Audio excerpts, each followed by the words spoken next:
that's in this game, which they have a lot of them in this game, which a lot of people see as a game, but I see it as a learning tool.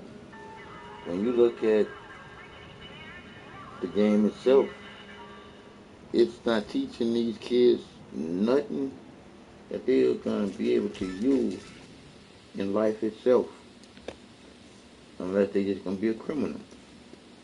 I'm just saying, it's time for to tell the truth and stop all this playing and bullshitting with ourselves. So I'm basically going to put on here what I normally do, and that's on the game talking about nothing but truth. Cause I don't got no time to lie to you. And then you've been lied to basically all your life. I ain't gonna get in the same frame to doing what's been already done to you. I'm just gonna tell you the truth.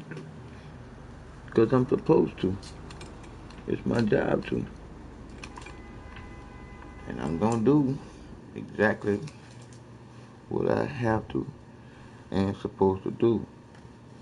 But I'm gonna start this thing off with you, and we're gonna be listening to a little song. And we have a little song just to help us get along with this beautiful new day. Cause I'm gonna say to you also, you tell me, after waking up out of a sleep, was it God who touched you for you to come out of that sleep that you was awake?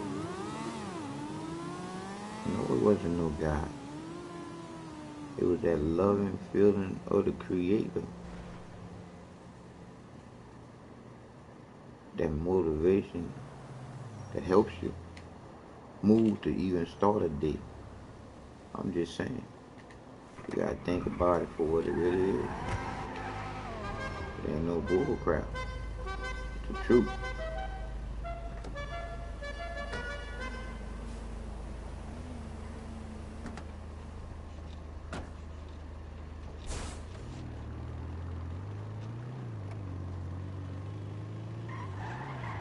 Like I said again, it's a shame what they did to that Grand National. It's a shame. Put no Grand National like that and put no hydraulics on no Grand National. That's a classic muscle car.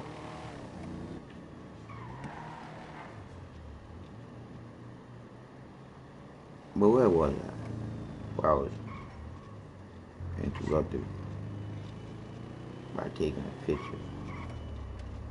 I still say, how do you miss that Grand National like that? I wish they could give me that damn hood. But that hood go good on my Grand National. I just don't like that hydraulic bullshit. That's some bullshit. Go back to you people. A lot of y'all people stuck on stupid don't want to be straight because y'all know that straight gonna show how stupid you've been all your life. Some of y'all don't want to see yourself in the mirror. At least for what you really are. You don't want to see yourself in the mirror for what you really are. So you hide. You come in this game here and you be the nastiest person that you possibly could be, because 9 times out of 10 you're going to be nasty in the streets. But you're doing your own little type of way. I'll just say to you, oh, that's some bullshit. On the real. I ain't gotta lie to you when I say, I'm just telling you the truth because I like you. Not one day, each and every day.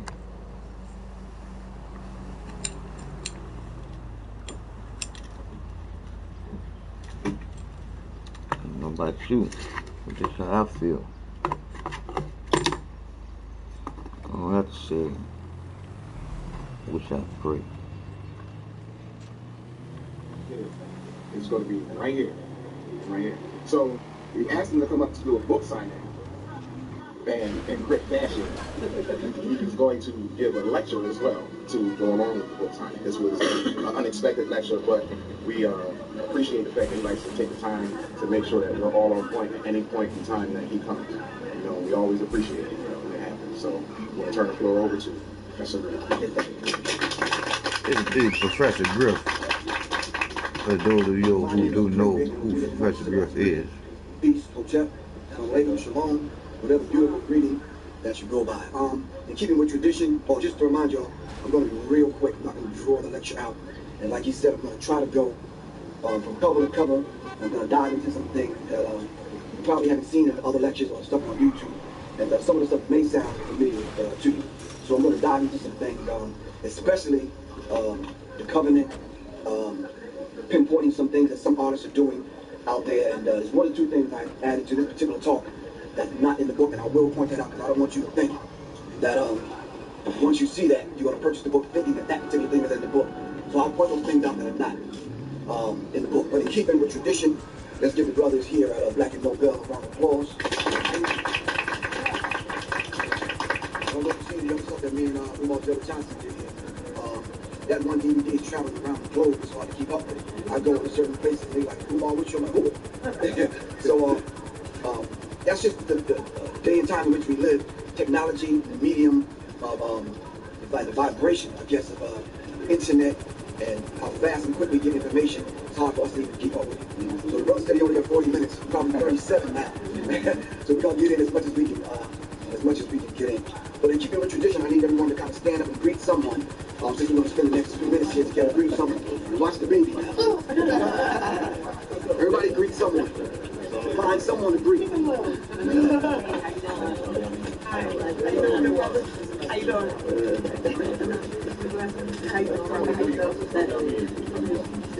Islam. Oh, I got you. How you doing, brother? That's how we gotta do, people. See, you kids, y'all gotta realize the right way is to talk the right way. If you're a right person, to express yourself in curse words, to be saying curse words, to even know that they are curse words, which I'll say that they just word somebody put a label on because we were born into words and curses, so it's just a word. But anyway, I had a shipment of 40, 50 books.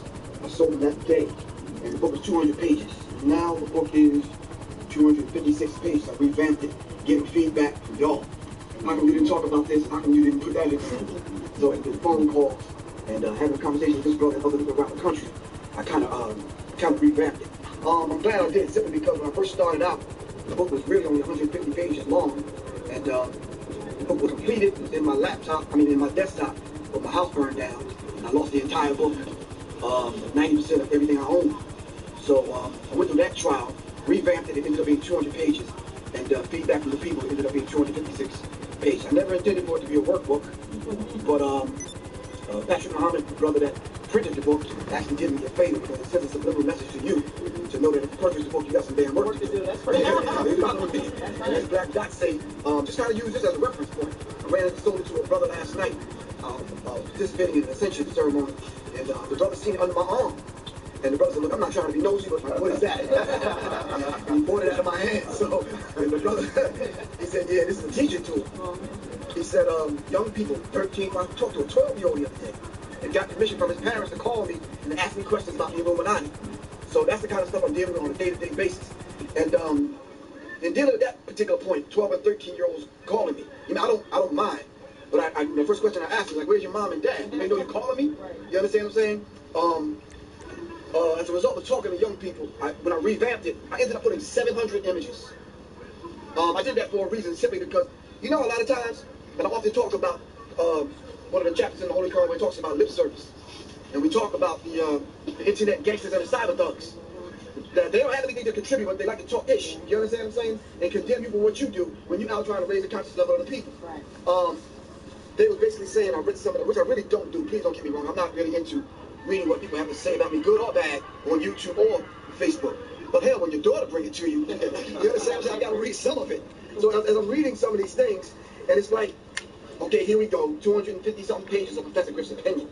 I said, stop right there. This is not my opinion. Look up the word, what opinion means. This is actual facts. And the way I put it together with using some of the illustrations and combing through over 165 different articles that I've read about hip-hop written by people outside of hip-hop.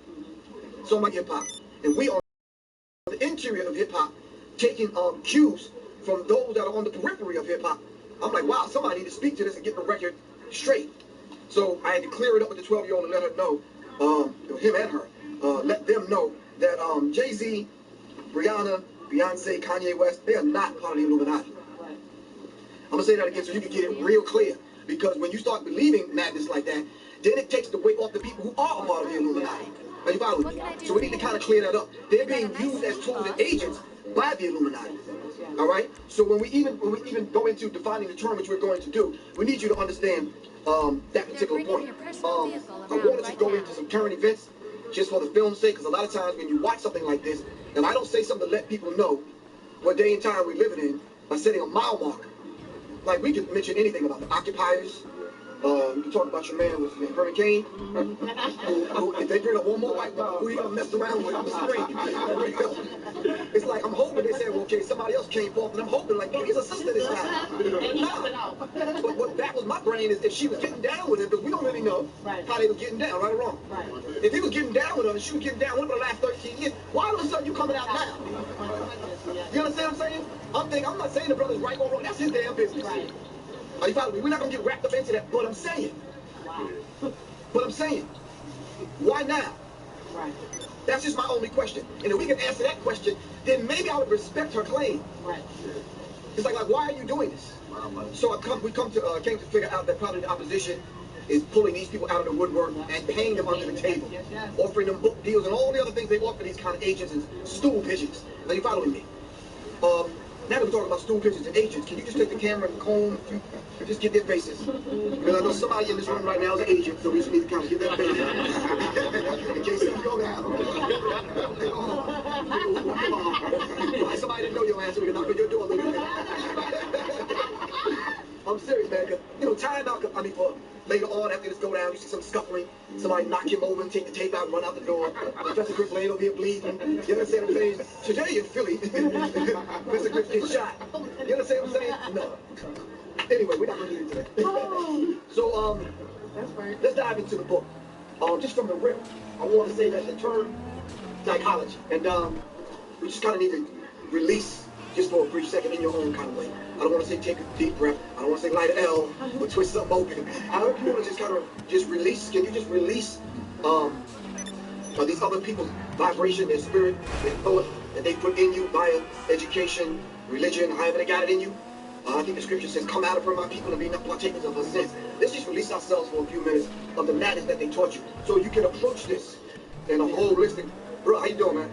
Was that you out there blasting away a minute ago? Okay, give thanks, man. Oh, give thanks. You feel what you're saying? All right, cool. Just kind of release it for a second. The reason why I say that, because if you approach this with the mind that they gave you, and you're looking at it through the distorted lens of your open enemy, then you're not going to understand this.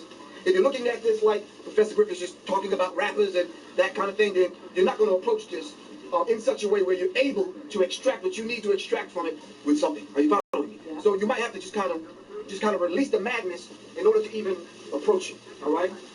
Psychology or psychological. All right? The root word psychological is the psyche. The Western world teaches us that psychology is the study of the mind, which is not correct. I'm not saying it's not correct according to what they teach you at Temple and some of these other universities and colleges. I'm saying to you from the point of reference that we as a highly melanated people are coming from. The term psyche is the soul. Yes. And even if you go to the depth of what they teach you and what they stole from us, you'll figure out the word psyche is the soul. So if you're talking about biology, which is the study of the soul, then what are we actually talking about? We're not talking about the mind. They have volumes and volumes and volumes of books which manifest into techniques that they use, right here back, that they use to create mind assassins, to create Manchurian candidates. Are you following me? They manifest into techniques that they use to make mind manipulation. These techniques that they use are very, very old. All right, so we have to understand something. Nothing that comes through the hands of our open enemy, by the time we get it, is organic. All right, we have to keep this particular thing in mind. All right, so psychology, the study of the soul. Covert meaning hidden, under the table. All right, behind the scenes, not seen, especially with the true physical eye. We have to develop our third eye and to understand the war that is going on. This particular war is on hip hop. Hip hop is higher infinite power healing our people. Once again, higher infinite power healing our people. We always use the vibration of hip hop and the four fundamental elements that it stands on. All right, to correct any issue that we've ever had. We always use the vibratory frequency in positive music to heal, physically heal. Right now, if you took 6 to 2, 3 year, 4 year drumming classes on the continent, they'll teach you certain patterns can heal certain things in the body. All right, certain sound vibrations can cause you to go to war. My father was a Blackfoot Native American. I used to tell the stories on how they used to get together and literally make it rain. Vibration of the Om. All right, tapping into the Akashic records and these kind of things. We're able to go in to action on different forces of nature and do what we will. We just that beautiful and that powerful. But you see, we don't think that now. A lot of us think that we're sitting on top of things because we have our open enemy education. Can you imagine this? I'm digressing for a minute. Can you imagine you're a beautiful butterfly? You've been captured in Africa, put in a hole of a ship, dragged to America 9,000 miles. All right, and went through an enslavement process which robbed you of your name, language, culture, God, religion, everything. Then you come through their hands to 2011, and they made you the perfect representation of what a crab actually looks like with nappy hair. And now you got a crab theology, crab religion, crab education, and we think we've arrived. So when someone comes and say, no, you were a beautiful butterfly at one time, and I can show you pictures, and I can show you people that have written books on what we used to be, and that what we used to be is right down in you. So what I'm trying to do today is to bring it out of you, to reintroduce you to you. Are you following me? Yeah. Some people will fight me tooth and nail if you try to convince them that they were beautiful butterflies. And even when they're almost convinced, they'll fight you tooth and nail because they still want the straight hair. They still want to live the lifestyle of the open enemy. And we're not crabs, brothers and sisters. We are beautiful butterflies, waiting to blossom. Now, the methodology of Professor Griff may be different than yours, or the brother back here. All right? He may feel he got to stand out on the corner and yell it, and most times we do. Because our people are just not listening. Right. Are you following? So we have to understand this particular thing. So don't get caught up after about 20 minutes. My voice is going to get raspy. I might get a little emotional. So I pound it on the table, but don't worry about it. You're going to be all right. As Khalid Muhammad said, just sit up, fan yourself, and sit your head back. You're going to be all right. All right? So the vibrational frequency and the four fundamental elements that it stands on, hip-hop is high infinite power, healing our people. I wanted to talk about staying the white man, but we can't get into stand. One of the questions that I asked myself when I first started the journey, are rappers the new target of the American criminal justice system? Obviously, we are. There's over 2 million people in prison. All right? There's no other place that matches America with incarcerating black people, South Africa and Brazil. All right? So what they would probably want more so than putting you in jail and having to finance the prison industrial complex, which a lot of the prisons now are privatized. I'll tell you something. I sat at the Democratic National Convention. Please don't ask me why I was there. What's the brother name that's on the radio? Not Michael Bates.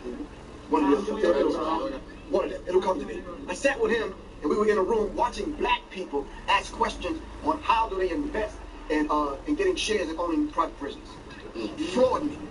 That's like you in a meeting asking your open enemy, how did you invest your money to own private prisons, to incarcerate your own people? Wow.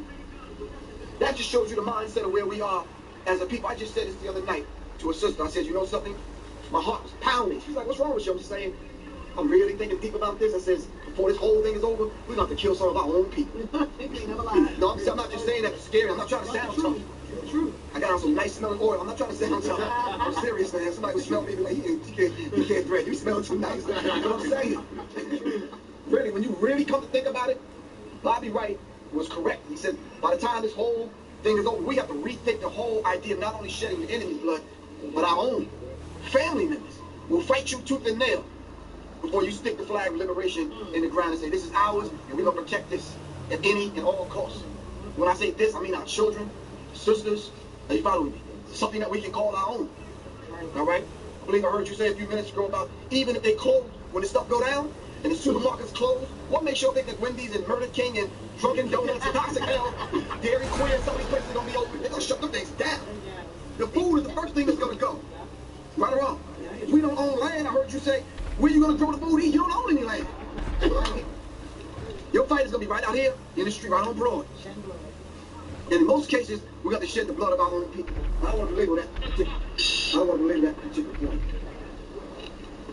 My good brother, Dr. Reverend Phil Valentine, said this is dedicated to those that are dedicated. That's one line, but it's a powerful line. I'm not just speaking for speaking's sake. All right? There's other things that we could be doing at Black and Nobel. Are you following me? I'm saying this is dedicated to all those that are dedicated. Now, how do we know that you're dedicated? Way, way back in the day coming up, I knew who the leader was in the community. Why? Hell, I seen him lead. Right. He wasn't on TV. He didn't have big billboards with big ads talking about something I know you don't know what he's talking about. He was in the black community leading us.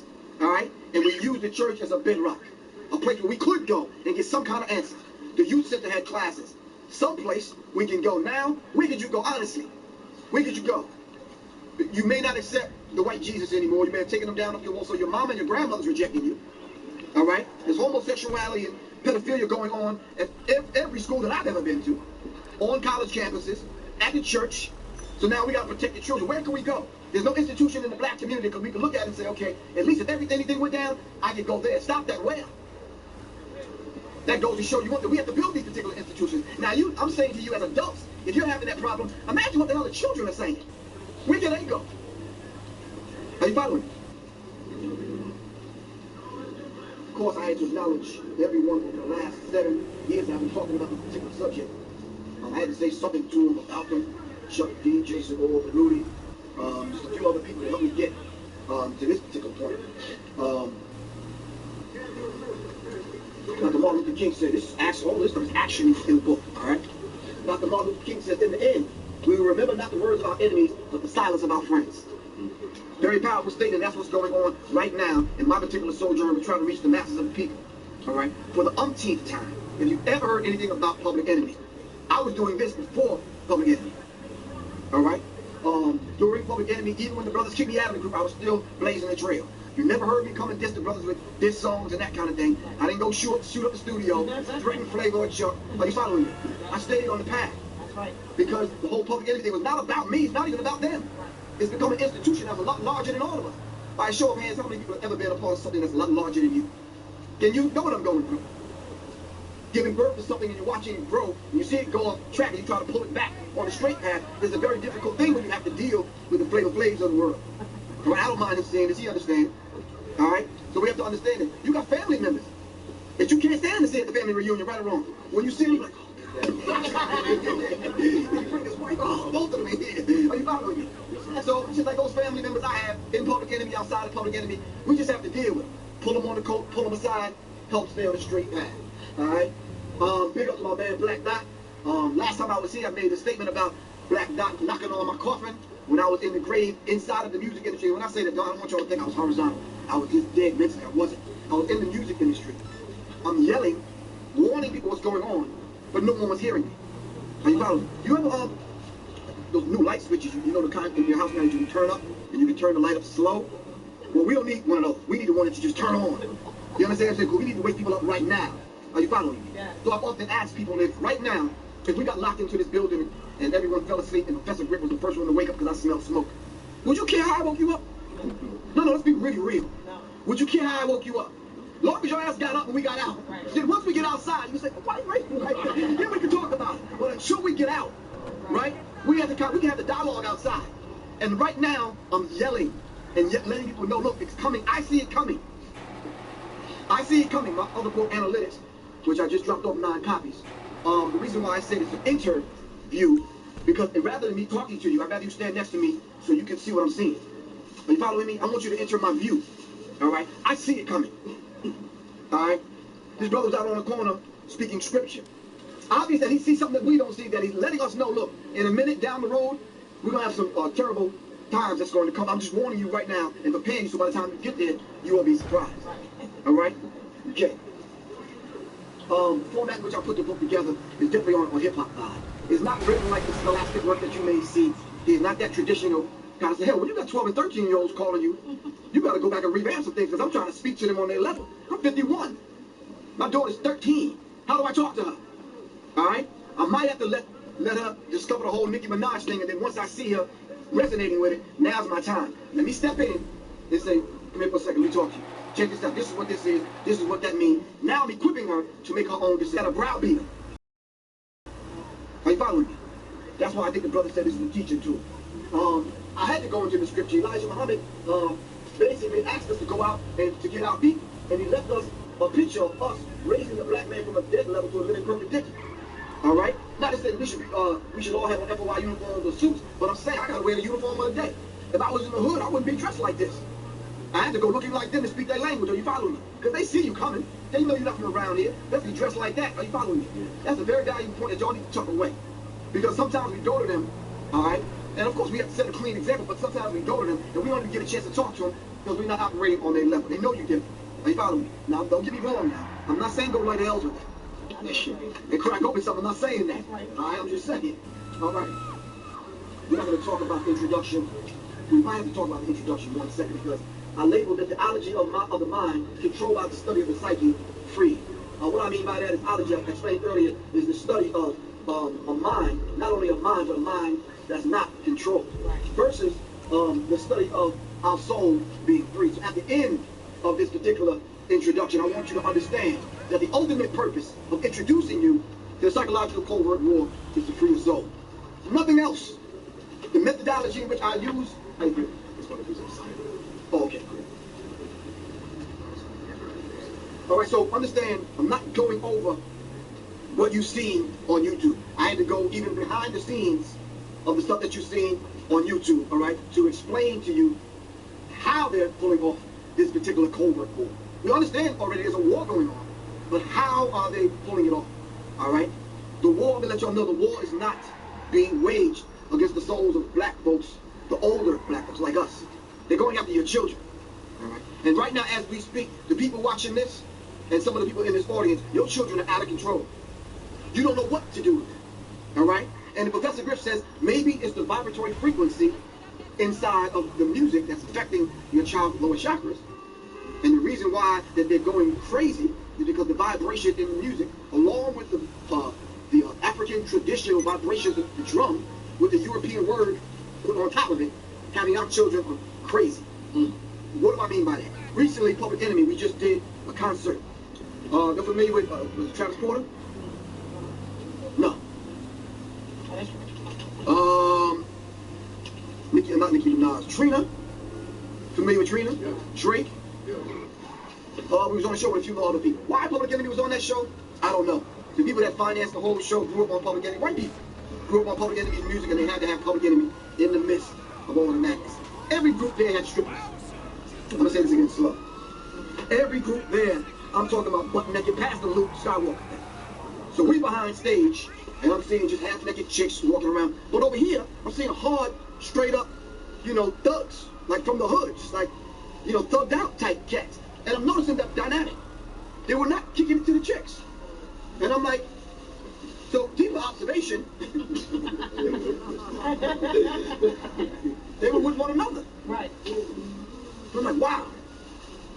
This is critical because what's bringing this particular thing about? See, there's a war going on, and one aspect, one battle of the war is not only on a subconscious and subliminal level. The scripture is actually correct when it talks about the gender lines will be blurred, and you won't be able to tell the women from the men and the men from the women. They're confused. You have the book Homosexuality and Feminization of the African Male. All right, those such books are being written, but we're not taking heed. We're not taking heed to the brothers that are putting this particular information out. So I'm saying all that to say this. I had to talk about Dr. Richard King. I had to talk about Carl Jung. I had to put that contrast together, even in the introduction, because I want you to know it's not a totally black thing. All right?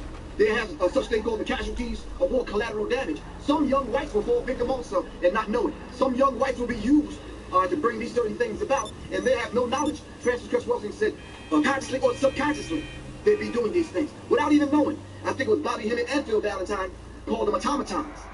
Meaning that by remote control, we will carry out the agenda and not even know it. Are you following me? All right.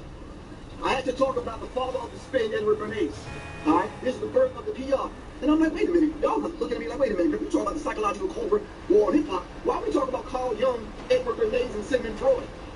Because the techniques that they laid out are being utilized today, and you don't even know it. The whole idea of spinning a story on ABC, NBC, CNN, all right, and some of these other networks, those same techniques Edward Bernays created. He was the one that put his uncle on the map, Sigmund Freud, all right? Inside of the century of self, the untold history of controlling the masses through the manipulation of the unconscious desires. Edward Bernays brought that about, all right? So we have to understand these particular techniques. It says the conscious and intelligent manipulation of organized habits.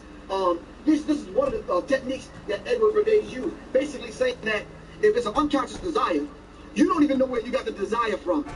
That's permeating your thoughts on a day-to-day basis. All you know is you feed the desire. I'm not talking about the natural desire which operates right here at your lower chakras. You have to eat. And regardless whether you want to or not, the sexual urge and desire is there. You're going to satisfy it one way or the other. But the unconscious manipulation of those particular desires, they came up with a technique. One of the techniques that they use, you can be sitting in front of the TV, try to find the game or the boxing match, and a Murder King commercial could come on. And they use the, a Burger King commercial will come on. You're right, the first time I said it right. Neck Devils and the rest of them, man. Long John Killers. But anyway, now you'll maybe forget my But anyway, they use colors to manipulate the lower chakras. Alright? Let me clear it up. Some of y'all looking at me like I'm crazy. Okay. This is not our language. It's called the English language. It's a bastard language. It's only about 500 years old. Okay? Okay. Our thick African tones and the way we pronounce certain words causes a certain vibration, right? But we know that letters put together make words put together make sentences, make paragraphs, complete thought. You manifest the thought by speaking it into existence. Correct? Okay. What about numbers? Numbers put together with other numbers make equations, mathematical equations. The formulas that they give you to use to solve the mathematical equations are what? Division, multiplication, subtraction. Are you following me? It's also a language. All right? So numbers, numerology is also a language. But we don't know anything about that. So we start talking about numbers and how they put numbers together. Also with colors, vibrations. Please, somebody can stand up and let that sister have a seat. One of y'all brothers. Thank you. Really appreciate the peace. It was good. You all right? Yes, sir. All right. That's a good friend of mine, Ella Naja there. What chapter of the book did you help me put it? Chapter 15 on it. Chapter 15 on analytics. All right. Also, y'all following me? So if we don't know how to decode the language that they use to even speak to one another, can you imagine the level of conversations that were locked out of? One last example. For 8 years, y'all listened to a buffoon, an idiot, speak to you. His name is George Bush, who couldn't complete a damn sentence for 8 years. Well, anyway, we discovered he had this thing, the technique he was using called double speak. He was speaking, you didn't understand what he was saying because he wasn't talking to you. He was talking right past you. Are you following me? All right? And with the manipulation of the unconscious desires, some of y'all voted him back in for another 4 years. All right? If this picture was blown up, you'd see a baby with the logos of the multinational corporation on the baby's skin. What does that say if we can decode what that actually means? As soon as you come out of the womb, you're a perpetual consumer. I'm going to say it slow. You are a perpetual consumer from the time you come out of the womb. All right? Taste test. Just for the ladies. Sisters. How many pair of shoes y'all own? No, don't look at me. Don't put your head down. Just on average. About 8. Excuse me? I only have 4. I'm so... All right, you need to be quiet then. You're a rare exception to this particular rule. 4? I got more than 4 pairs of shoes. I'm saying. 30? How many you own? 100. That's the average. 100. Some you shit haven't even worn. Trying to find the right damn outfit. Are you following me? So we have to understand that. Now, who manipulated your unconscious desire? For you to get 100 pairs of shoes.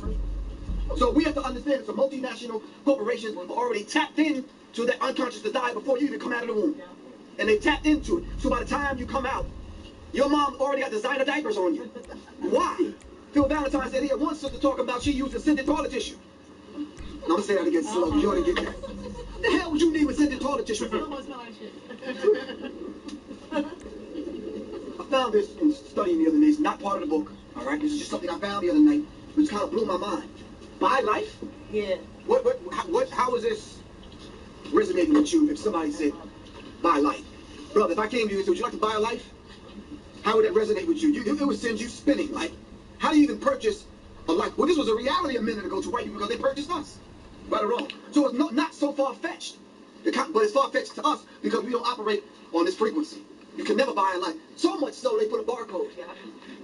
And then so much even deeper than that, they got black R&B and artists to put the shirt on that says buy life. All right?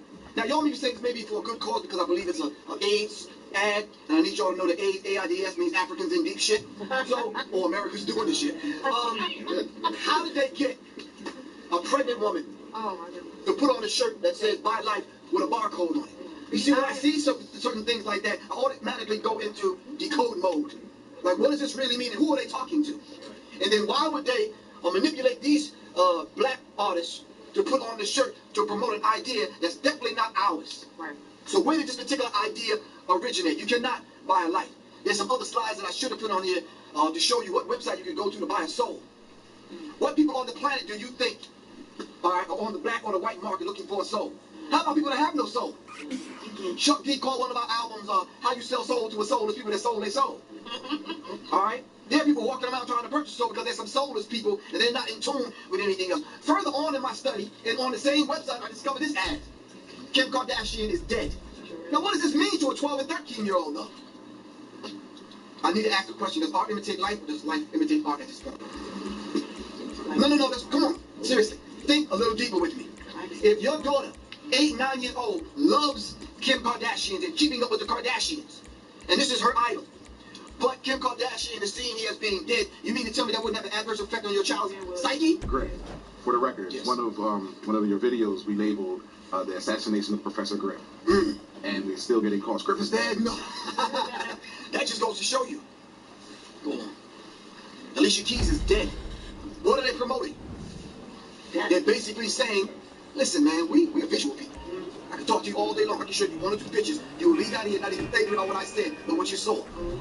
Are you following me? So we have to understand this particular dynamic. Now, can I just ask y'all to do me one favor real quick? A little bit later on, we start getting into symbology. What kind of decode some things. So in a few minutes that I've had this slide up, how many people really look in it instead of at it? Just raise your hand. Just the brothers in the back look in it. Everybody up here just kind of look at it and kind of turn away. That kind of feel like driving. Good. You know why? Because that's a technique that they use, brother. They'd rather have you kind of like, this is the distraction, but now I'm talking over here and I'm feeding this subconscious mind. But at the same time, the technique works like this. This is already etched in your brain. Now, stop for a moment and look at it.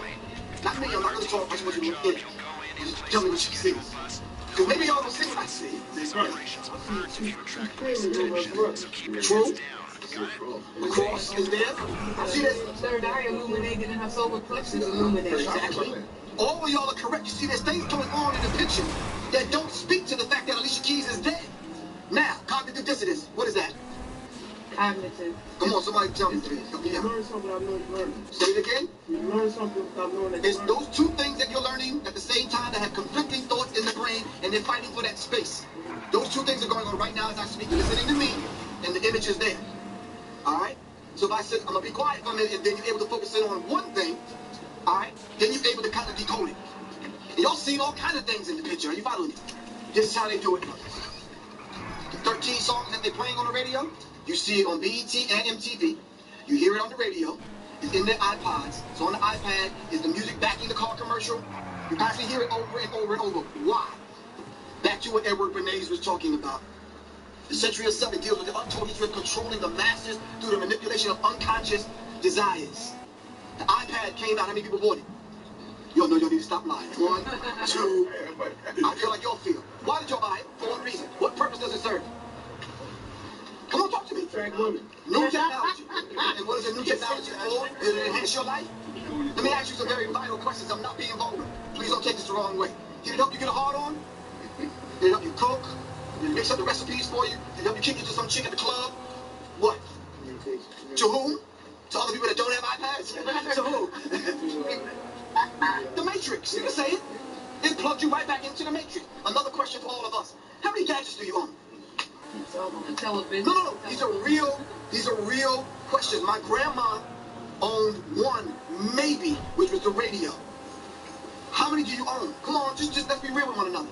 TV and 3. At least 3, Gotta right? count 3. Radio, television, telephone. Radio, television, Telephone. and the telephone. Wow, you're good. Because the average person owns about 12. Am I right? So think about the ones you own. iPad, iPod, MP3 players. MP3 players, laptop, desktop, 2 cell phones, projector. I got 4 TVs. Y'all got a TV in all your children's rooms, so yeah, about 12. All of them giving off radiation. All right? Some you can't turn off unless you unplug them and take the battery out. Right or wrong. So we're wired. All right? Let's push forward. Now we to the first degree. We call them degrees instead of chapters because we move in degrees. That's right. You know, some of y'all are thinking right now, ain't that some Freemasonic stuff? Moving in degrees? It probably is because they stole that from us. Yeah, I was about to say. So it probably is, and that's cool. Are you following me? God is so beneficent and so merciful that he never brings you from summer to winter. That's right. In a week. He brings you in shade, or he brings you in degrees. Right. So there's nothing wrong with having degrees in the book. That's right. When you graduated college, what did you get? Diploma? A degree. In your college, you get a degree. That's right. Not a very good one, but you still got a degree. All right. Rap versus hip-hop. The hip-hop revolution conceived or deceived. Racism and the reality of the mind revolution beyond the 21st century. Not going to deal with all of that, just some aspects of it. I had to come to the conclusion, the hip-hop revolution and Public Enemy set in motion on a conscious level, do we conceive it or were we deceived? That's a question I had to ask myself. To turn around and see one partner doing reality shows and the other one on TV doing Air America and on radio doing Air America and working for Fox or whatever. Are you following me? Yeah. I'm sandwiched in the middle with the awesome task of carrying the legacy of Public Enemy for no disrespect to them brothers. But it was about raising the conscious level of our people. Not for a day, a month, not because we got a platinum album, not because we went on 77 tours, none of that. All of that is a side issue when it comes to you. You are our goal. Are you following me? So I'm feeling, personally speaking, we should still be on the mission. All right? Racism, we're going to deal with that. The reality of a mind revolution. Revolution is complete, constructive, conscious, cosmic change. Inside the word revolution, you have the word re, meaning to bind back to do over. Reconnect, rewind, reconsider, rethink. There's about a million rewords I can think of. Religion, all right? Reverse.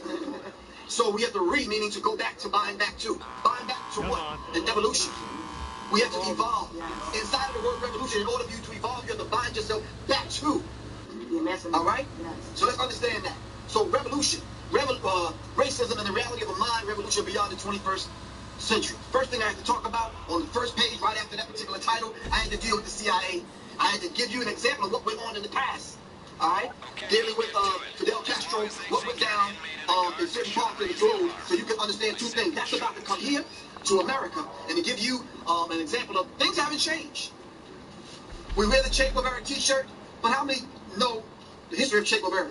I can ask you one question. How did he die? Can anyone tell me? Raise your hand. Next time you see somebody with a t-shirt on, ask them. It was the CIA that went into the jungles that killed Che Guevara, tracked him down, and murdered him. All right? Put his body on the display, took pictures with it. You know, like them jail pictures that they be taking in prison? Took pictures with it. But we wear the Che Guevara image, not even knowing the history. All right? So it is with the secret covert war on Black America. This is before we even get to hip-hop. Are you following me? So we have to talk about, oh, no, we did not do that. Okay, man. Oh, I was about to say, that's ugly. Fred Hampton Sr. is one of those brothers, 17 years old. Now I can politely ask this question so you don't know how Fred Hampton Sr. died. One brother. Because we had that discussion, we always do. Alright? He was set up by an agent. Somebody that looked just like us. Who took a napkin and wrote up a floor plan of his apartment and gave it to the police.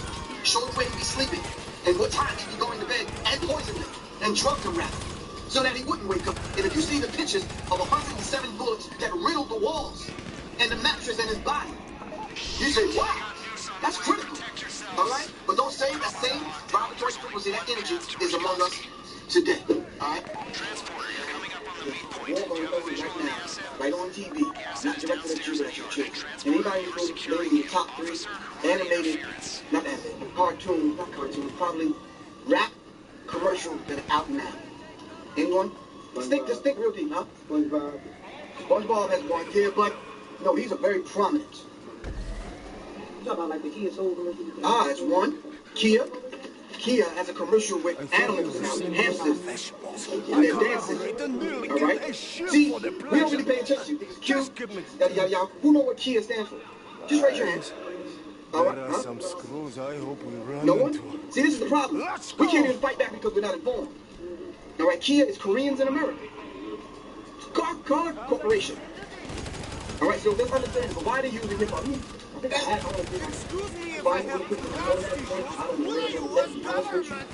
But anybody file Friday? Can we get the other? The other two commercials? You know, after that I need to find show you because you're not familiar. Like me to tell you. It's good that we start showing all these stuff in the book, page by page. Alright? While we're looking for yeah, I got Garrett's one in here. I had well seen a $16,000 dog, right? We'll have it. Okay, we're gonna talk about that in 1 second. Of course I got Clarence Thomas in here. We'll deal with the Masonic order. Back when we're gonna talk about Jordan Maxwell in the Bible. We gotta talk about the Council on Foreign Relations, which is actually the Illuminati. We gotta talk about when I talked about how Barack Obama was going to sign off on Africa, allowing multinational corporations to come in and recolonize Africa. This is what Africa looks like now. You see all the multinational corporations, and they're buying up the land and they're making laws that black people can't own any land. We gotta talk about the ruling last week, we're going to talk about stolen loans. We're going to talk about the rift between the warnings about the Garvey. Of course, we're going to talk about Kissinger, the Committee of 300 and their role in dumbing down popular state. We're going to talk about They Live.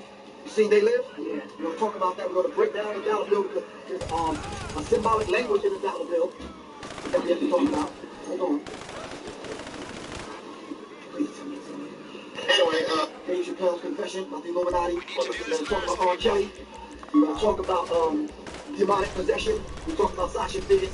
We're going to talk about how to use MTV Video Music Award to go through Masonic ritual, Freemasonic occult ritual. Oh, well, I didn't see it yet, so I couldn't really kind of promote it. I didn't see it, but for my brother, who just handed me the DVD, this is on sale, and surprisingly enough, the people that put this together are very good people. Took my voice and narrated it, which is a beautiful thing because I'm talking about homosexuality and these particular things and how they go through Masonic occult rituals. So you actually see who's part of the whole thing, who's actually taking the oath and being used as agent. And I go over the same thing in the book. You see Nicki Minaj on stage pulling out the dildo and sticking it in one of her dances? No? The dildo on the dance. I don't watch TV either, but I got a 13-year-old and a 15-year-old, and I gotta watch something. I gotta keep my finger on the pulse. Right. Well, anyway, Nicki Minaj looks at a dildo on stage, and there's one picture I have where this sister kind of reaches up and grabs the dildo and jerking her off. And two dancers grab one of the sisters and turn her upside down and cock her legs open and spread them apart. And she's taking a dildo and kind of, and this is happening in front of, 2,000 people. On TV? It's freaky, man. It's a freaky world, dog. It's freaky. Anyway, especially Hollywood, you know they freaky. You go to sleep. What? And they see the more shit they do, the more shit they sell. Shit. How many people understand the history of the Jewish human sacrifice? People came at me so much about the blood sacrifice. When I talked about the blood sacrifice in hip-hop, people sacrificing their family members and that kind of thing, people were claiming that I was making it up. I think I bought a copy. I'm going to leave a copy with you, brother. Nice. I'm going to give this to you. I only got about 4 copies. This is Jewish blood ritual. Actual ritual of Jewish people wherever they live. Babies come up missing. They go through these rituals and these rites, especially during their holidays. All right, it's the Jewish blood ritual. I documented it and I put it in the book so these people can be quiet and back up off of me. These things have always went on. You heard the story of Jack the Ripper and some of these other people that they never catch? These people are from rich, well-to-do families, going through ceremonies and rituals and initiations, having to spill blood, and they do all the time.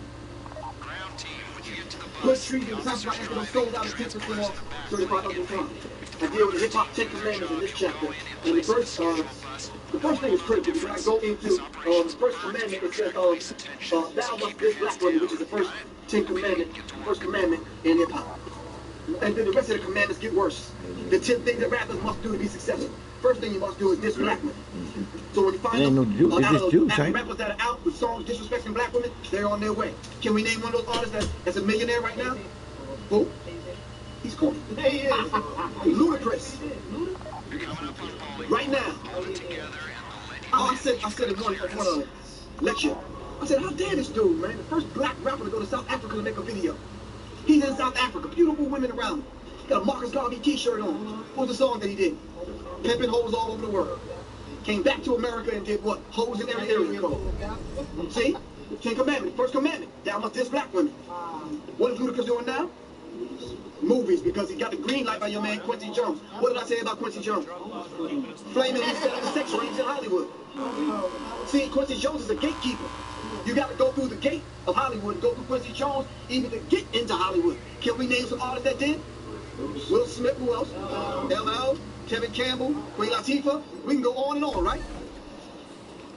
So what I did was I actually found a sister that's actually shaped like a cotton. Here's like cotton trust. But there's nothing to be disrespectful about to the sisters. Are you following me? This is the archetype of the black woman. Well, it ain't the archetype anymore because y'all trying to look like the white girl, and the white girl got the asses now. Are you following me? Don't frown at me. I know what the hell I'm talking about because I seen them. I seen them. I'm telling you. I'm telling you for real. Y'all seen them too, but y'all don't want to say anything. Brothers, y'all seen them. It's ridiculous. I'm like, what the hell is going on? Sisters are now straight at 6 o'clock, straight up and down, and the white girls got the asses. Yes. Let me just say this. I work at Second Chestnut, and I'm out there every day, and I swear, more white girls got them round asses than black girls. Exactly. Stand in disbelief every single day. I'm scratching my head like, what's going on? They eat. I'm for that. Why you're in exercise? There's a white girl that live on my block. She exercising for the last 13 years. She ain't got I'm saying something else is going on. I don't know if they're buying it or eating church chicken. I don't know what the hell is going on. But something's happening. But the sister here is the archetype. All right, now, Rock, here we go. But she's out there. These sisters are there. Are you following me? All right? The reason why, because we don't know the story of Sarah Paul. Are you following me? How many people know the story? All right, y'all need to go, and y'all need to look at the story. We can't show it right now. We can't even show that part. What was I looking for? Okay, I have the slide, but now the thing should follow it, but I don't think it's going to follow. But here it is. 2010 Kia Soul Hamster commercial.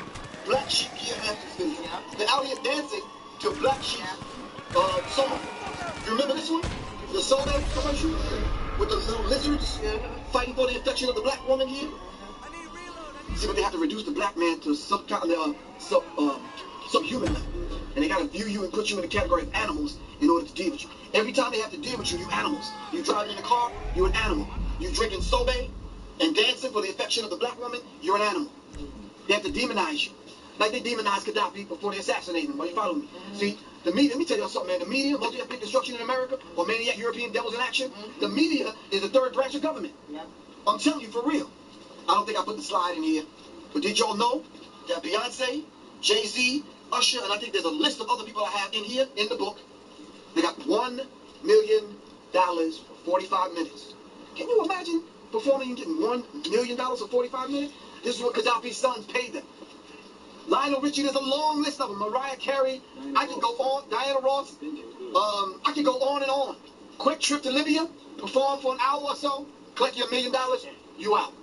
Wow. This is what Gaddafi's sons were paying him. I put it in the book. Hold on. VigilantCitizens.com. I go into Michael Tessarian's work and the Hidden Persuaders. I go into becoming symbol literate. I put the symbols there to let you know how to become symbol literate. I go into Adorno's work in the book. We talk about Eminem and his connection to Jimmy Iovine, and Jimmy Iovine's connection to Vivendi, which y'all probably don't know what that is. Please either get the book or look it up. But it says, well, now I know what a devil worshiper looks like. And all these people connected, Dre, 50 Cent, Eminem, all kind of people connected to this one person. We need to figure out who this one person is connected to. I talk about Colt 45 and Silly D. Williams, and how Snoop Dogg is picking up, and the match was being passed to Snoop Dogg.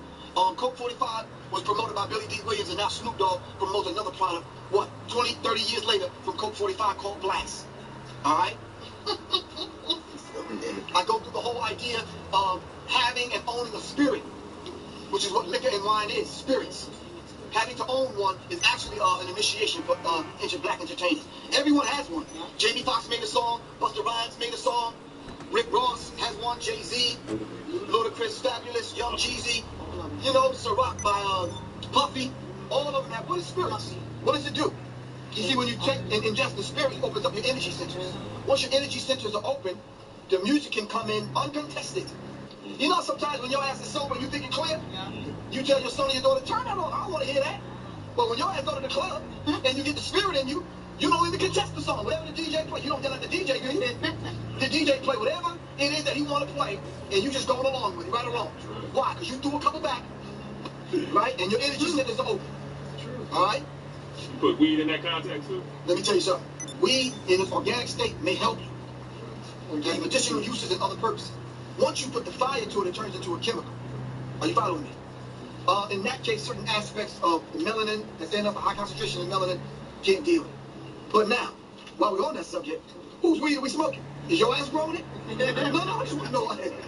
Oh, you filming this? You still filming? Okay. Just between us. Whose weed you smoking? You ain't growing it, are you? Right. If you are, don't say no film, I'm just saying. Coach Powell, a good friend of mine, wrote a book called Message in a Bottle, 40-ounce scandal. Let me tell y'all something. I'm going to say this on film. When you eat the food that's only sold in the hood, that's what it's designed for. You're not going to find this food in the white neighborhood. Are you following me? What should that tell you? Don't eat it. It's only being sold here on Broad. They don't eat it. They'll sell it to you. Y'all look at me like I'm crazy. Let's just pause for a minute. Everybody take a damn deep breath or something. Listen, they don't sell this madness to their own people. They only sell this garbage in the hood, y'all. I'm telling you. But you got brothers like this that sounding the alarm, but y'all not listening. As my granddaughter would say, black man, I listen. For real. All right, so this is entertainment now. Wiz Khalifa on stage licking the crotch of Amber Rose. Oh, wow. In front of thousands and thousands of people. Now, y'all may ask, y'all may say to yourself, well, damn, that's kind of vulgar. But hell, who the hell is Amber Rose? Are you following me? She's from here? I'm just saying, though, but who is she that? First, she dated Kanye. And let me tell you something. I didn't put it in the book, but I got a long list of white girls that are tapped into the vibration of black people. And that they wax fat, rich now. I've seen Kim Kardashian. I could take y'all to the hood and show y'all some sisters with some ass. Kim Kardashian, J-Lo, and the rest of them, no, they're not built like sisters. Right. So what are these people promoting? See, according to Black woman. White standards, she's probably has a big behind, but to us, it's some shit we see on Broad every day. Are you following me? All right, but she's made to be like the gold standard. The standard. Are you following me? That goes both ways. But anything more than what she has, you're fat. Are you following me? Yeah. So this is a subliminal message to sisters that, you know, I'm too big. No, you're not. You are the standard.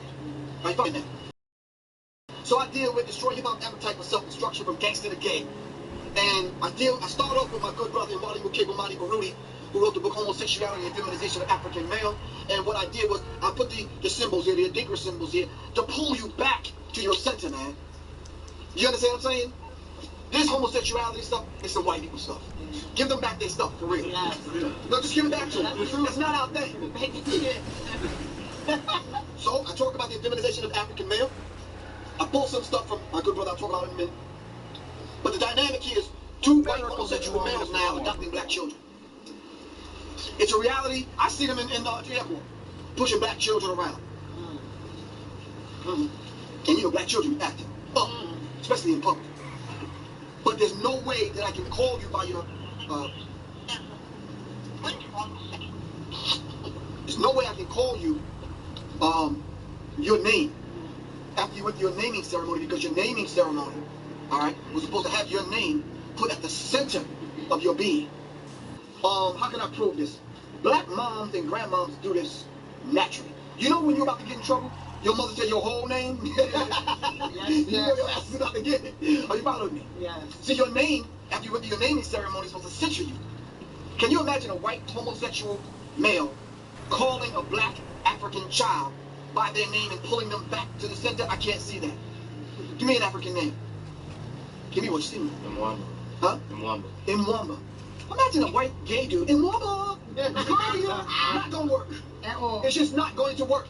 Are you following me? We respond to the vibratory frequency inside the African voice.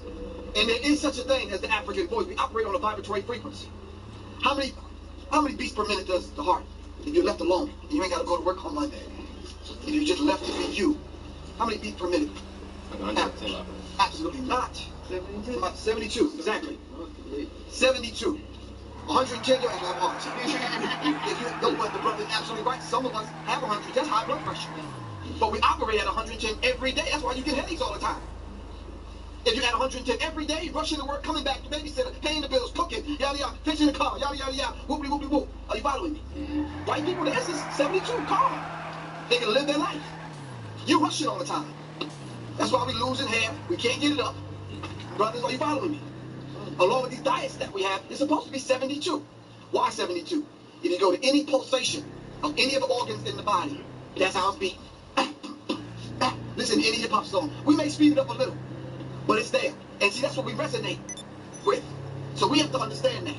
But this vibratory frequency, taking you totally out of yourself to act other than your own self, to even so much so that you out on Broad Street and as opposed to you looking at a sister's ass, you're looking at a dude. Something is absolutely wrong with that. Something is wrong with that. For real. Let me tell you something. The CDC have announced that they have diseases and viruses now that they don't even have names for. They just give them numbers. Some of them are being passed on through the saliva. So sisters, if you're licking other women and you turn around and you're kissing men, it's a problem. You're kissing your child after the white woman that licked on dogs and you're kissing her. It's a problem. You're passing on these things and you don't even know. Licking on ass, man. That's a problem. So now what happens when Hollywood, black men go to Hollywood and have to put on a dress and act other than their own self? The war on the horizon. All of this I put in the book. Because if I just put my words in the book, or the interview that I put in with Brother Baruti, you wouldn't respect that. Because you don't revere and respect us as being historians and scholars and researchers. So I put the pictures in there and to convince you to lock themselves into your subconscious mind so you can think about. But one picture that I put in there kind of baffles my brain. It says gay is the new black. Can we talk about that for a second? Yeah, because that's our... I don't mean to insult anybody in this room, but we just need to just, as a family, can we talk for a second? Mm-hmm. How many people in this room consider themselves black? The rest of you all that didn't put up your hand, I need y'all to talk to me, okay? If y'all not black, then what else are y'all? Sovereign, indigenous. Sovereign, indigenous. Hello, you're through to Pegasus Lifestyle Management. How can I help? Your beautiful new aircraft is waiting at our nearest airfield. We hope you're very happy, Black meaning sir. As far as complexion? Well, you probably haven't traveled. Because I have relatives that's darker than everybody in this room. But they don't call themselves black because they don't speak English. Are you following? And the term that is rewritten by white people in their law libraries is one thing. Who we are, according to the vibratory frequency of the macro and the micro womb of the black mother goddess, is another story. Fuck the Crackers Dictionary. I come out of the blackness of my mother's womb. Are you following me? And everything that comes with, excuse me? Everything that comes with, we're talking beyond this being black. We're talking beyond that. We're talking about the genetic code that you're locked into coming out of the dark melanated doorway that you had to come through even to come on the earth. We ain't talking about the cracker put in his law library. We're not talking, that's not an argument of mine. Nah. And for those that understand it to that degree, y'all are absolutely correct. But I'm saying, that doesn't make me wrong. If everything living comes out of the macro womb of the universe, all right, that doorway, which they don't even understand. We've explained this time and time again. Richard King and all the other scientists and scholars have explained this. All right? The thing that wakes you up in the morning and puts you to sleep is called melanin. Black. It lines every organ. Black. You can't escape black. That just because the cracker came along and put an addendum inside of his book defining black as being evil or in the dictionary, that's on him. I don't have that argument. Y'all are probably right. But I know what speaks to me every morning and every night. When I need to be serious, serotonin kicks in, which is black. When I need to mellow out, what happens? Melatonin kicks in, which is black. Are you following me? Nah. Okay, I'm gonna show you a few more things. But my point was, before I got sidetracked, gay is the new black. How the hell is gay the new black when y'all didn't even claim the old black? What the hell was the old black? Come on, talk to me. Y'all weren't even black before. We did everything to escape black, but now when we see this, we want to argue. And now that we got these brand new definitions of black, we really brand new. Are you following me?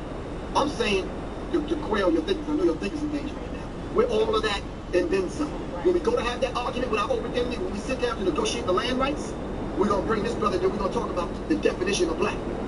When we go to sit down with the scientists among them, when we get the record straight for the record, the Akashic record, we're going to sit down with them.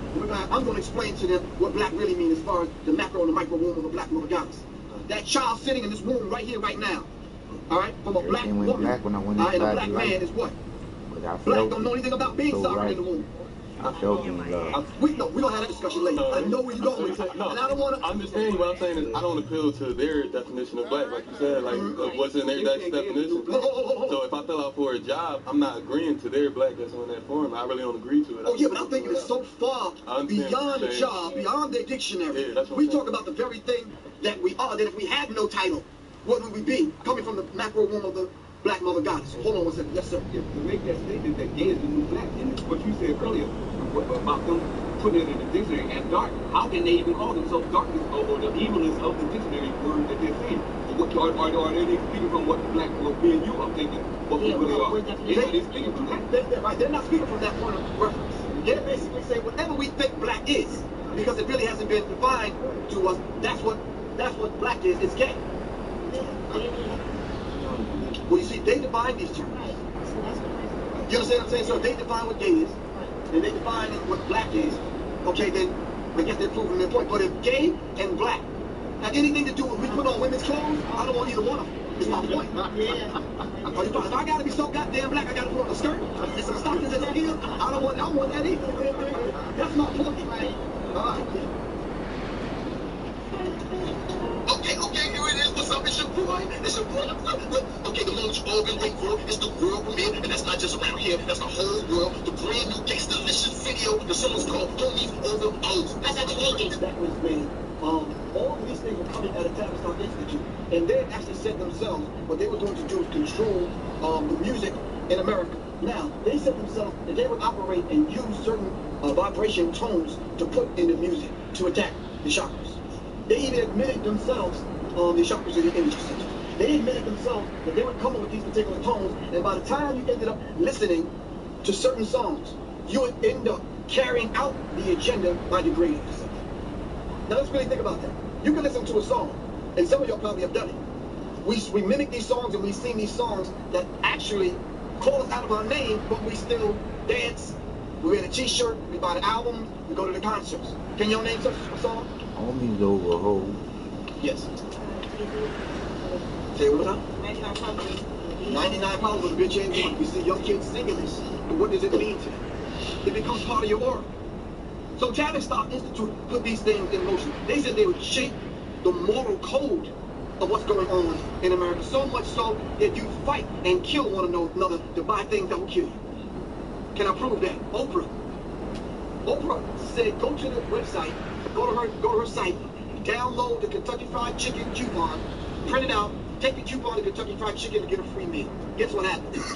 They had to shut up. It was almost riots, right? Mind control. See, we kill people for the right to have things to kill us. But we do this on a subconscious level. That's what the end result of Tavistock Institute. A few years ago, there was brothers on every corner in every city I went to wearing white tees. What was that about? It's not like the first time they invented white tees, but all of a sudden in every city, brothers were wearing white tees. Why? Pardon me? I doubt that very seriously. See, we got to think past that. Somebody went in the Southeast trying to start their condoms. The what? Condoms.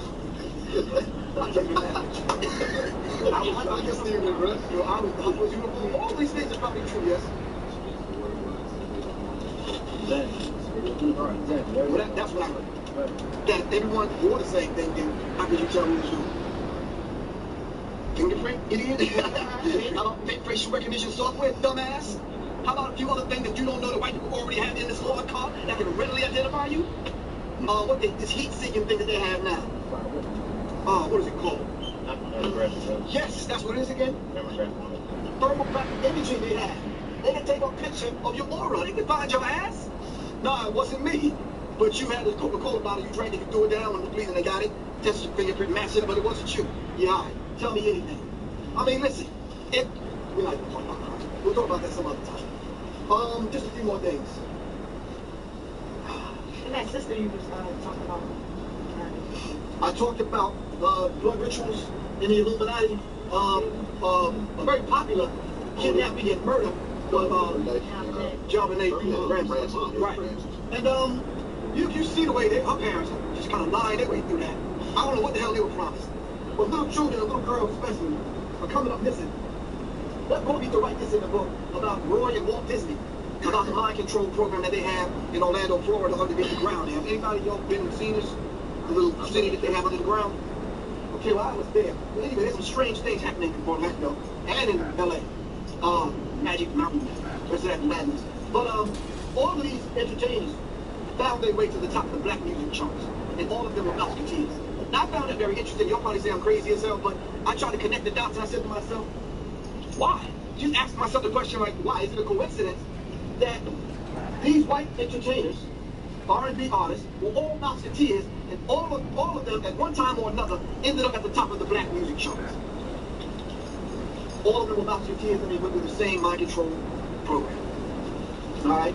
I'm honestly going to say this, that I truly know and understand that in a minute, a few of them, if not all of them, are going to have meltdowns. You seen Britney Spears meltdown. This ever shaved off all of her hair. My mind back. Roy was probably the most non-popular one of the Disney brothers. Walt Disney was the more popular one. Roy Disney was the brainchild and kind of ran everything and put everything together. Both of them practice occult rituals. All right. Let me see. All right, I was supposed to show you all the $16,000 dog. Yeah. We'll end on the $16,000 dog so we can go home. All right. We'll touch on access cards. If we get a second, I was trying to find a $16,000 dog. Give me a second. In the meantime, the book is 260 pages. Everything that you see me showing is in the book except for one or two slides that I show you. It makes it excellent read and a very easy read because there's 700 images in it. It's a teaching tool. Not only is it a teaching tool, it's a way to get through to your little ones and let them know, look, this is what's going on in a nutshell. Let me show you the $16,000 dog clip. How's everybody doing, all right? Yeah. All right. I'm sorry this lecture is so choppy. I'm just skipping around at some things. Can I ask you a question? Yes, go. While I try to find this clip. Go on.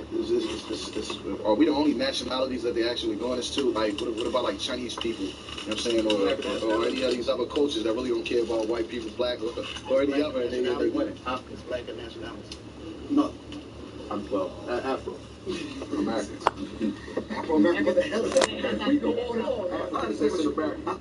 The sister I know actually couldn't conceive, so she went to the bank. I started right there to say this. To those of you that stuck on stupid and don't want to be straight, you gotta look at what's straight and how stupid y'all stuck. Meaning, and I'll say it to you exactly how I mean it. You're worshiping the Creator's Day on a Sunday when everything slows down in your body on a Saturday because Sunday is the first work day of the week. So right there is the flip of the lie right there. If you don't see. But most of you don't see because you don't want to see.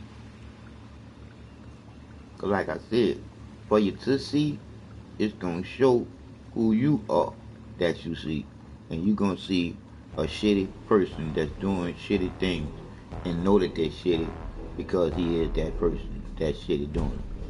I'm just saying, think about it. The truth is the truth. And it's only going to set you free. And the only place where you can be free at. And that's your heart.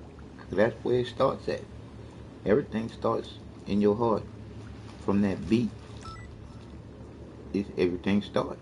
I'm just saying. It's time for you to really reboot the original computer, which is your brain, and start reprocessing basically everything that you was taught as a kid. It gave you good, I say, foundation to say that you really believe in what you was taught as a kid. But now, think of it like this. As a kid, you played with childish things. As a child, you thought childish things. As a child, you dreamed childish dreams.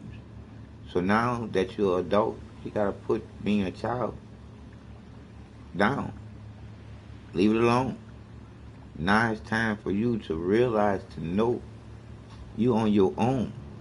Basically with the love, knowing who the creator is in you. It's no God, it's no mythical man in the sky that's gonna come down out of the sky. It's no Jesus that's gonna come and save you from, think about it, from you. Because if you allowing anyone to do you, what you allowing them to do you, waiting for Jesus to come and save you, you gonna be fully, tell the truth, you won't be surprised. It'll be just like everything else that you've been praying for and basically asking Jesus and God for, and you ain't seen shit yet. That right there should tell you, I'm just telling you, the truth is the truth. The vibration that you feel is real because you are real. And the love unconditionally that you feel to go straight is the creator of you.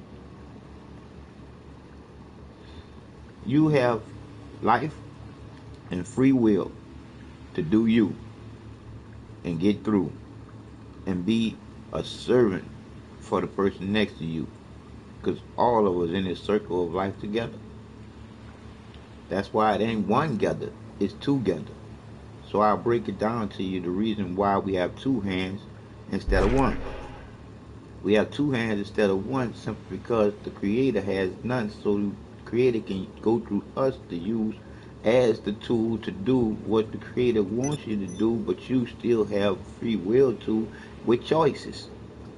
You can hear what the Creator is whispering in you to do right, but you still have a choice to choose to do wrong. A lot of y'all just love doing wrong, but let me enlighten you on the wrong that you're doing, and you get caught in the wrong that you're doing, and you die in the wrong that you're doing. You stuck. The hell that you go to is worse than the hell that you imagine simply because you lose your mind. Everything that you could think that could happen to you is going to be times 4 that happened to you. Just to let you know, you can pray all you want, but no one will save you. You'll be in your own turmoil forever, and that will not be you coming back in the circle of life, which is the circle of right. Wrong is going to get what's wrong for them to get, that they know that they did wrong to get. I say it again. Wrong is going to get what they did wrong in this circle of life. Because what goes around comes around. So just be ready for your get down when your turn come around to bite you on your ass.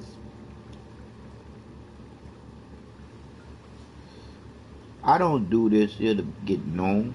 Because if I did do it to get known, I wouldn't be doing it on Grand Theft Auto. I just do it straight with my face. But I'm on Grand Theft Auto because this is where the people I want to grab hold to is at.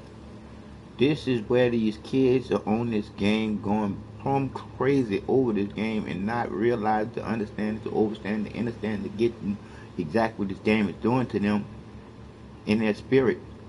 Because just for that controller to vibrate when they do different things in the game is the real bullshit. It's giving you some kind of feeling so you can have in your heart, because the vibration from that controller is where it starts, and then you start to see the shit. This game is worse than porno when you look at kids are experiencing this shit. Call of Duty bad on with the Division bad. Listen to them. Call of Duty. They calling you to kill people and get ordered to. That's why I say I spit on you soldiers. Simply because you soldiers know that you are killing innocent people at our order.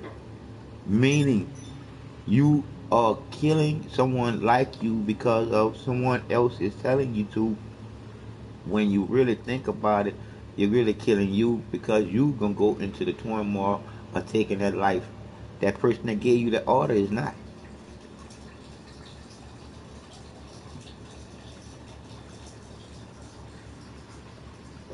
But think about it. He already sold us because he the one that's giving you the order.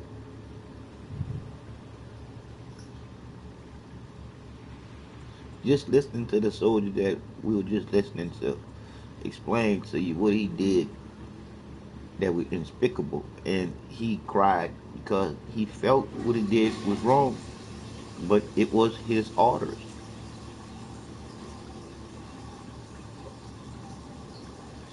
That's why he drove all his little trinkets of war for his first kills and all the rest of the kills. He threw them away simply because he realized that the truth is the truth. What he did was wrong, and he did apologize to you and said it was wrong. And he said that him and all his friends, he felt should go to hell. He already gone. He already in his own hell in his mind right now because he realizing what he did wasn't fine because he's old enough to realize it to himself. They hurting because the nightmares that they see is what they did, or it wouldn't be called a nightmare what they see.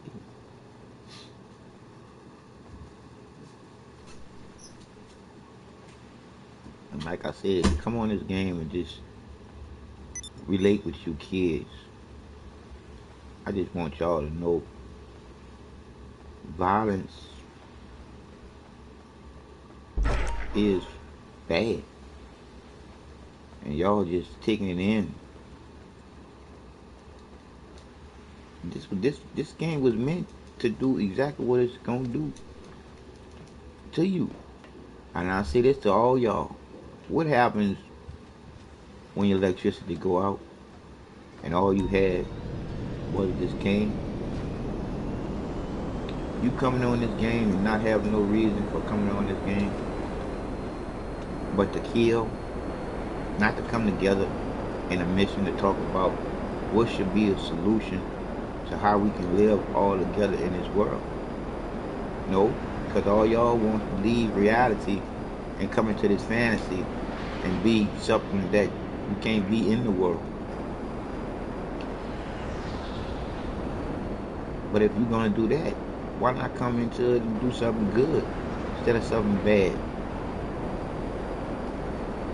Because this game is all bad. Ain't nothing good on it, but when you come together to do missions. That's it.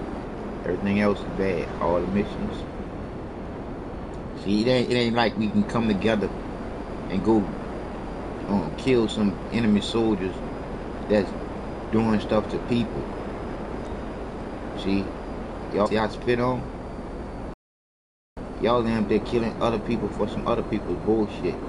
You are in somebody else's game and being treated just like the game that you in. And that ain't cool. And I'm just saying.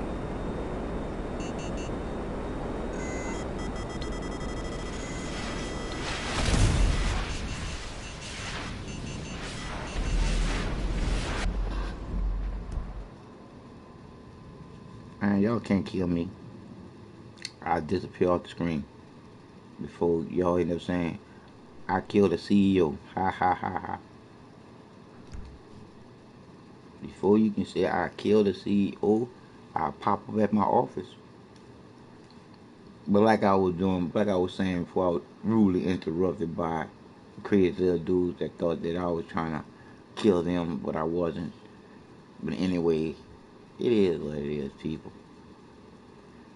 You gotta start loving yourself more in order to care more. Because if you don't love yourself, you ain't shit. And that's why you do the shit that you do, because you don't love yourself. Just be honest with yourself. Because some people say that they care, when really you don't care. Why do you care? 9 times out of 10, you don't know that person. So how could you care?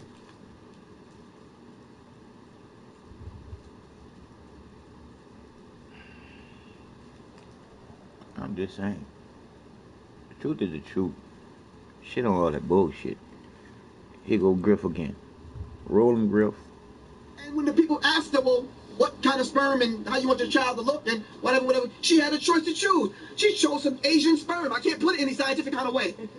She chose some Asian sperm to be artificially inseminated so she'd have an Asian-looking child with her nappy-ass hair. So what are we producing? No, seriously, we need to think about this. You're about to produce a race, a nation, and a race of people that don't give a fuck about you. They're not going to grow up respecting you. Are you following me?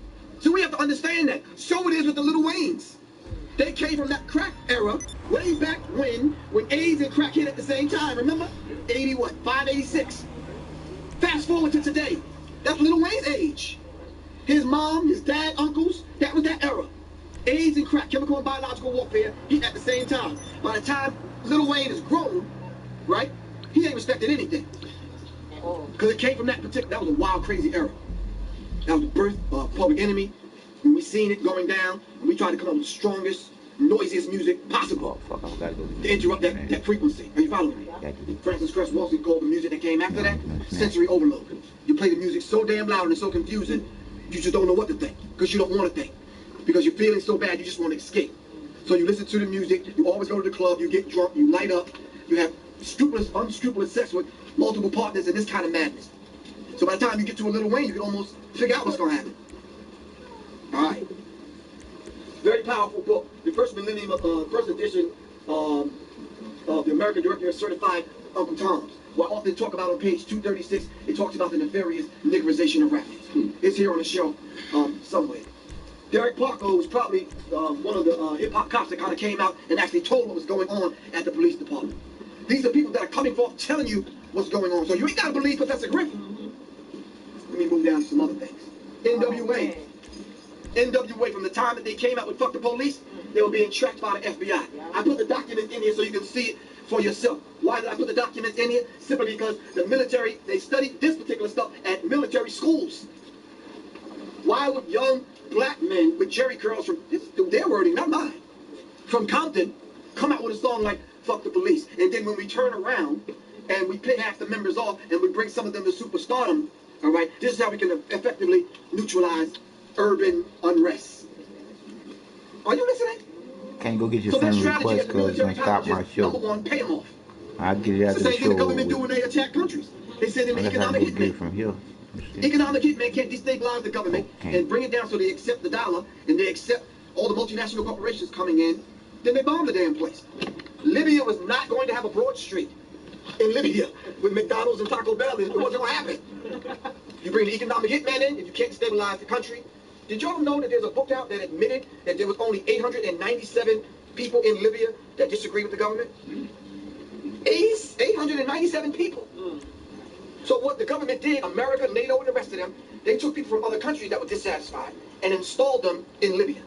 Said they was from certain places in Libya and used them as rebels. Some of the footage that you see on TV wasn't even in Libya. These are some wicked demons, man. You seen the movie Wag the Dog? You need to see that movie because that's how they pulled it off. The bombing in Libya and the people that you see hurt and bleeding, that stuff didn't even take place in Libya. It happened at a movie studio. They just put it on TV and made you think it happened. Yeah, the news is a beast, man. The news, the television tell lies to your vision. William Cooper. Tell lies to your vision. Who told truth not to use spoke to other white people. And for those of us that heard him, but they assassinated him. And you know they'll kill one of the ones that look like them in one of their homes. Oh, they'll knock us off in a minute. And he had a picture in that book. All right. Right. All right, so MTV, BET, MTV Cribs. Can y'all hear this? I never leave home. It's 2 p.m. So it's time for lunch. I think I can make that.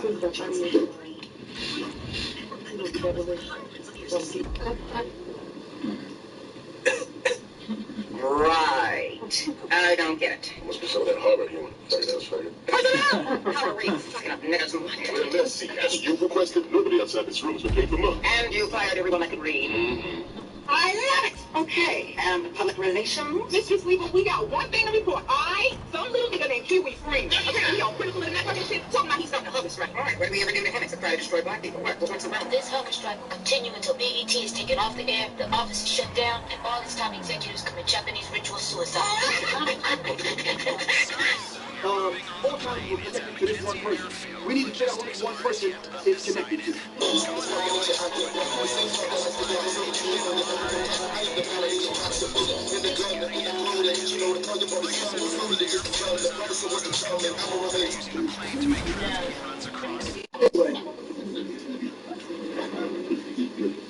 He's like, that's strange. Why bust around and sleep now? I don't know. I think a lot of times we look at that. Like, but this is what I talked about earlier. Nicki Minaj pulls out a dildo on stage. And, yeah, it's kind of critical simply because this now has become, X-rated now has become entertainment for rated PG. It is. Older people let their guard down and pay. Let me tell you something straight up. I had a homegirl the other night with a Jay-Z concert, and she took pictures as the concert was going on, and she filmed to my phone. You know what I'm saying? Like, you know, all kind of symbology in this stuff. It's really critical because I asked her, I said, well, how much was the ticket? She said $90. And she was in the nosebleed section. Top your hood. That's like But I thought we didn't have no money. The country was broke. I thought there was a recession. Can y'all talk to me? Where do you get $150, $200 for a ticket to go up and sit on the floor? Or stand on the floor and sit in front of the stage? I guess those tickets must be about $500. So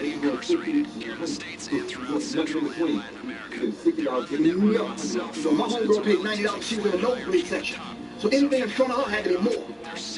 Welfare give the ignorant people just enough money to budget that in a 1 month. They don't get money, they want to get cars. How you know? Okay, check. We'll get back to that. We need to talk about pedophilia. Now, how many more cases got to come before you realize that there's something going on with them taking the blood of children, as I mentioned 4 or 5 years ago? All right? So we went through this situation with the Catholic Church. I'm just going to the top of my head. I remember teachers were raping children and having sex with school-age children. Right now, white people are going through a thing where every time I turn on the TV, some white woman will murder their little baby and let them in the lake somewhere, tied to a tree, under a car, in a box somewhere. What's my man's name in Atlanta? Eddie Long, what's his name? Bishop Eddie Long. When I first heard that, I knew that was a ritual initiation that he went through with taking off young boys. What else? What's the white group that went down into Haiti and rounded up all the little kids that was taking them on a plane and got busted? Yeah. These people are going after young children for some reason, and I'm telling y'all, like I told y'all years ago, they go through these rituals with young babies and they have to suck the blood out of the children. In most cases, some of them drink the blood. All right? We have to understand, don't write it off like Griff is crazy, he don't know what he's talking about. Look into these things. So I put it in the book. Omar Abdullah Johnson, I did an interview with him, he's in the book. When I was here last, I talked about the gay bomb, where the military developed chemical and biological warfare and dropping a gay bomb. And the Chinese perfected it, according to the Department of Defense. We're almost at the end. I go back into the Chatham Institute of Human Relations. I lay out diagrams. I talk about the people who actually made these covert operations, especially the mind control operations that they talk about in Jeff Keith's book, Engineering Human Consciousness. Very real. Then I started to talk about why only a handful of people are selected to become millionaires and billionaires. All right? These people are hand selected. Some of the people have no talent whatsoever. We'll talk about that in a second. One of the labels that they use, Death Row, to neutralize conscious hip-hop. I'm often asking you what happens to Death Row that Suge Knight is not in the picture, Dre is not in the picture, some of the key players are not in the picture. Some of the officers that pretended to be working for the label, but they was really working for the government at that time, that murdered Tupac, Biggie, and some other rappers. It just wasn't them two. There's a long list of people that they don't murder. All right, and they put these people up on charges and now they're in jail. What happened to Death Row? Anybody tell me? That's one. Correct. Did y'all know that? Laura Levy, I think is her name. The resurrection of Death Row. I think they said in the article she purchased for $26 million. She owned everything Death Row ever put out. Everything. It's a closed thing. Plenty of them do that. Everything. I don't know, actually having, like, just like they have an agenda to slow us down. Like, for example, China right now is economically winning as far as economics, at least that's what the media is saying.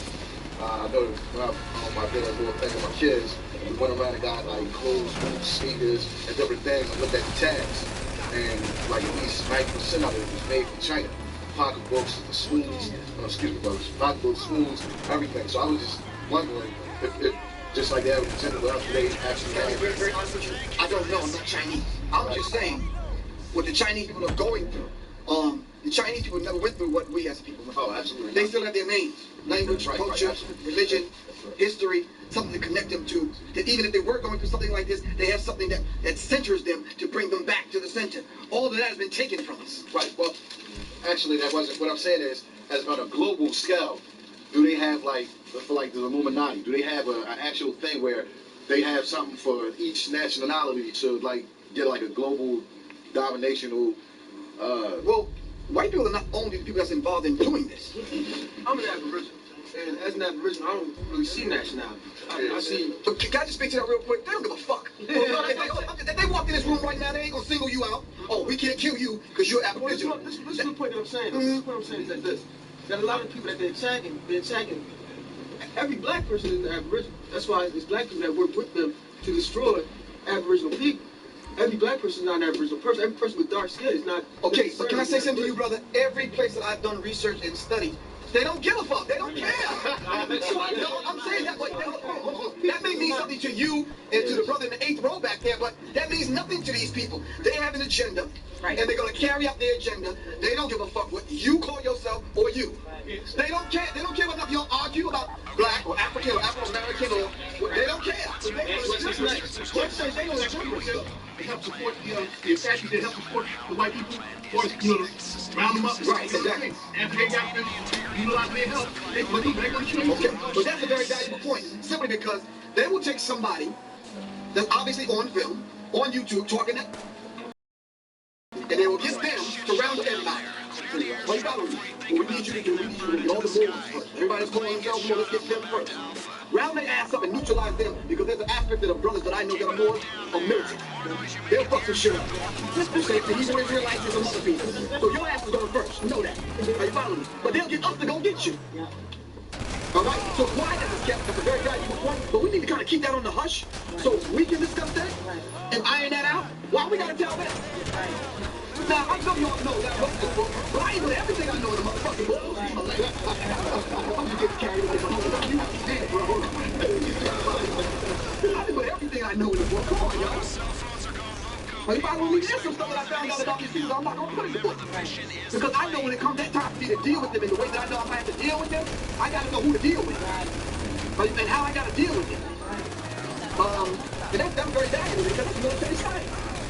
Just like the brother was saying to some of the other brothers who run classes, he says, I taught you everything you know. Shit, I ain't teach you everything I know. Like, well, I teach you a few techniques, but not everything I know. So the brother was trying, the young brother was trying to square it off on him. End up throwing a sloppy ass kid who teach a shot in the ass. Teaching you some things. So I'm saying, I'm in search of souls like mine and like mine. Please, thank you for having me. Really appreciate that. Thank you very much.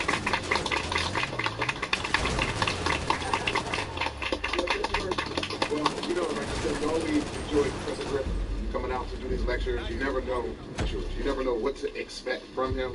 It's like he never knows what to expect from us as well. He comes because of He doesn't come because of me. He doesn't come because of Hakeem. He comes because he knows that there's going to be people that understand what he's saying and accept it and take it back and let everybody know what's going on. I guess we're a couple of DVDs behind. We'll be putting his lectures out, but we're moving forward. They will be available soon. My number again, the book. Yes. Everybody hold your books up. How many people got books today?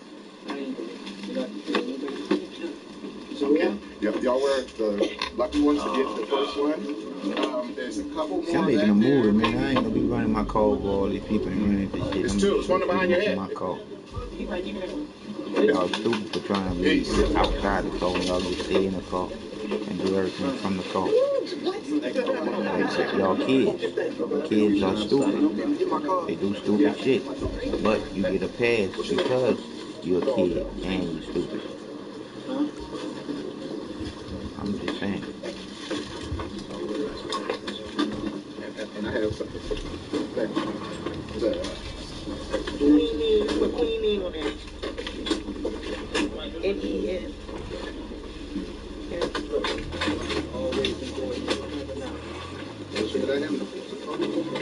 Thank you, man. Oh, Rick, by the way, this is young man. Yeah, Lucky. Works in the area, but he comes here and says, oh, okay.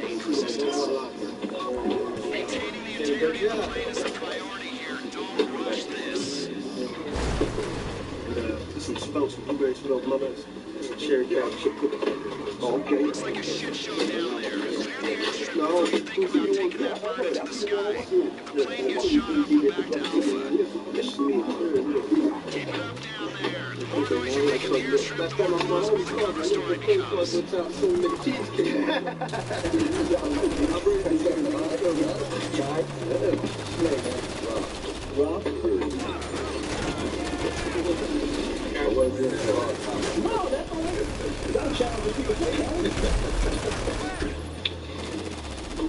I'm not expecting to be a better roast. I don't expect to be a better roast.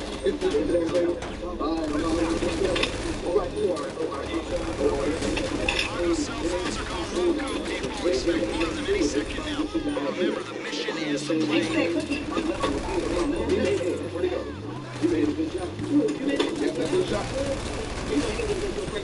Thank you.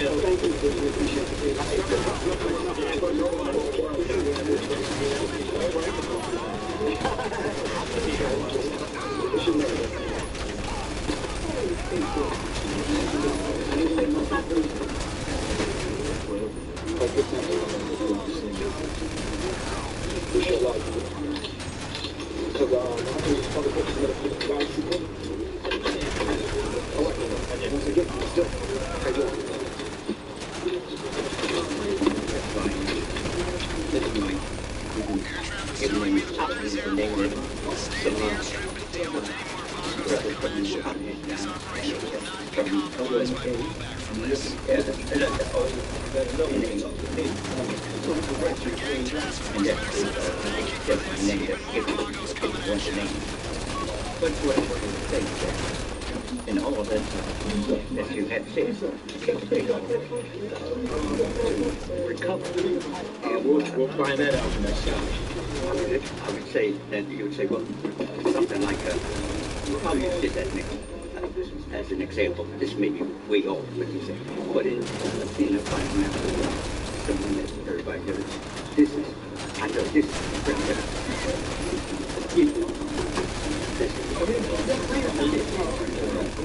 for example, you just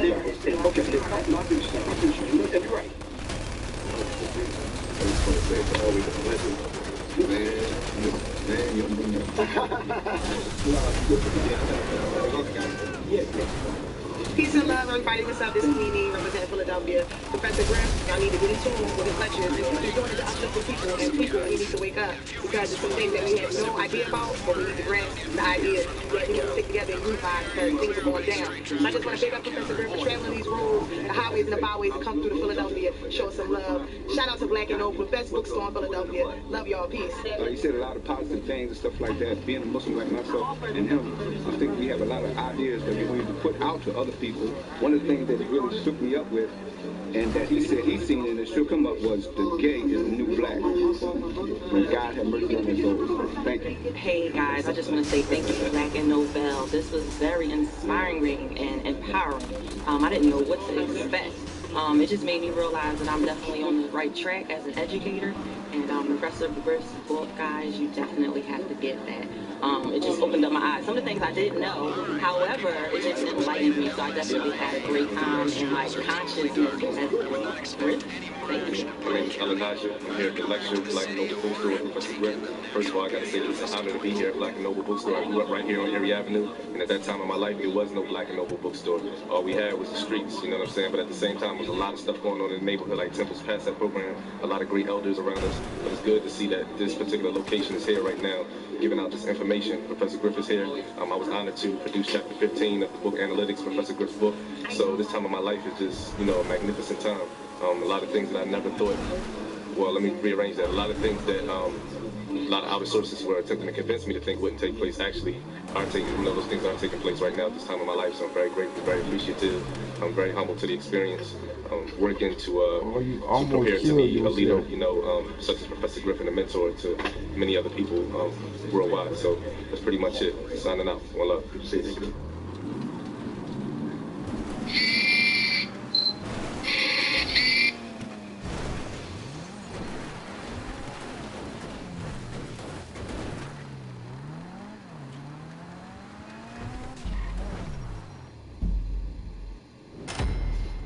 Not on my watch show, and as always, we got something for you today, as we always are trying to bring for you something new and different, something that you don't get on the mainstream.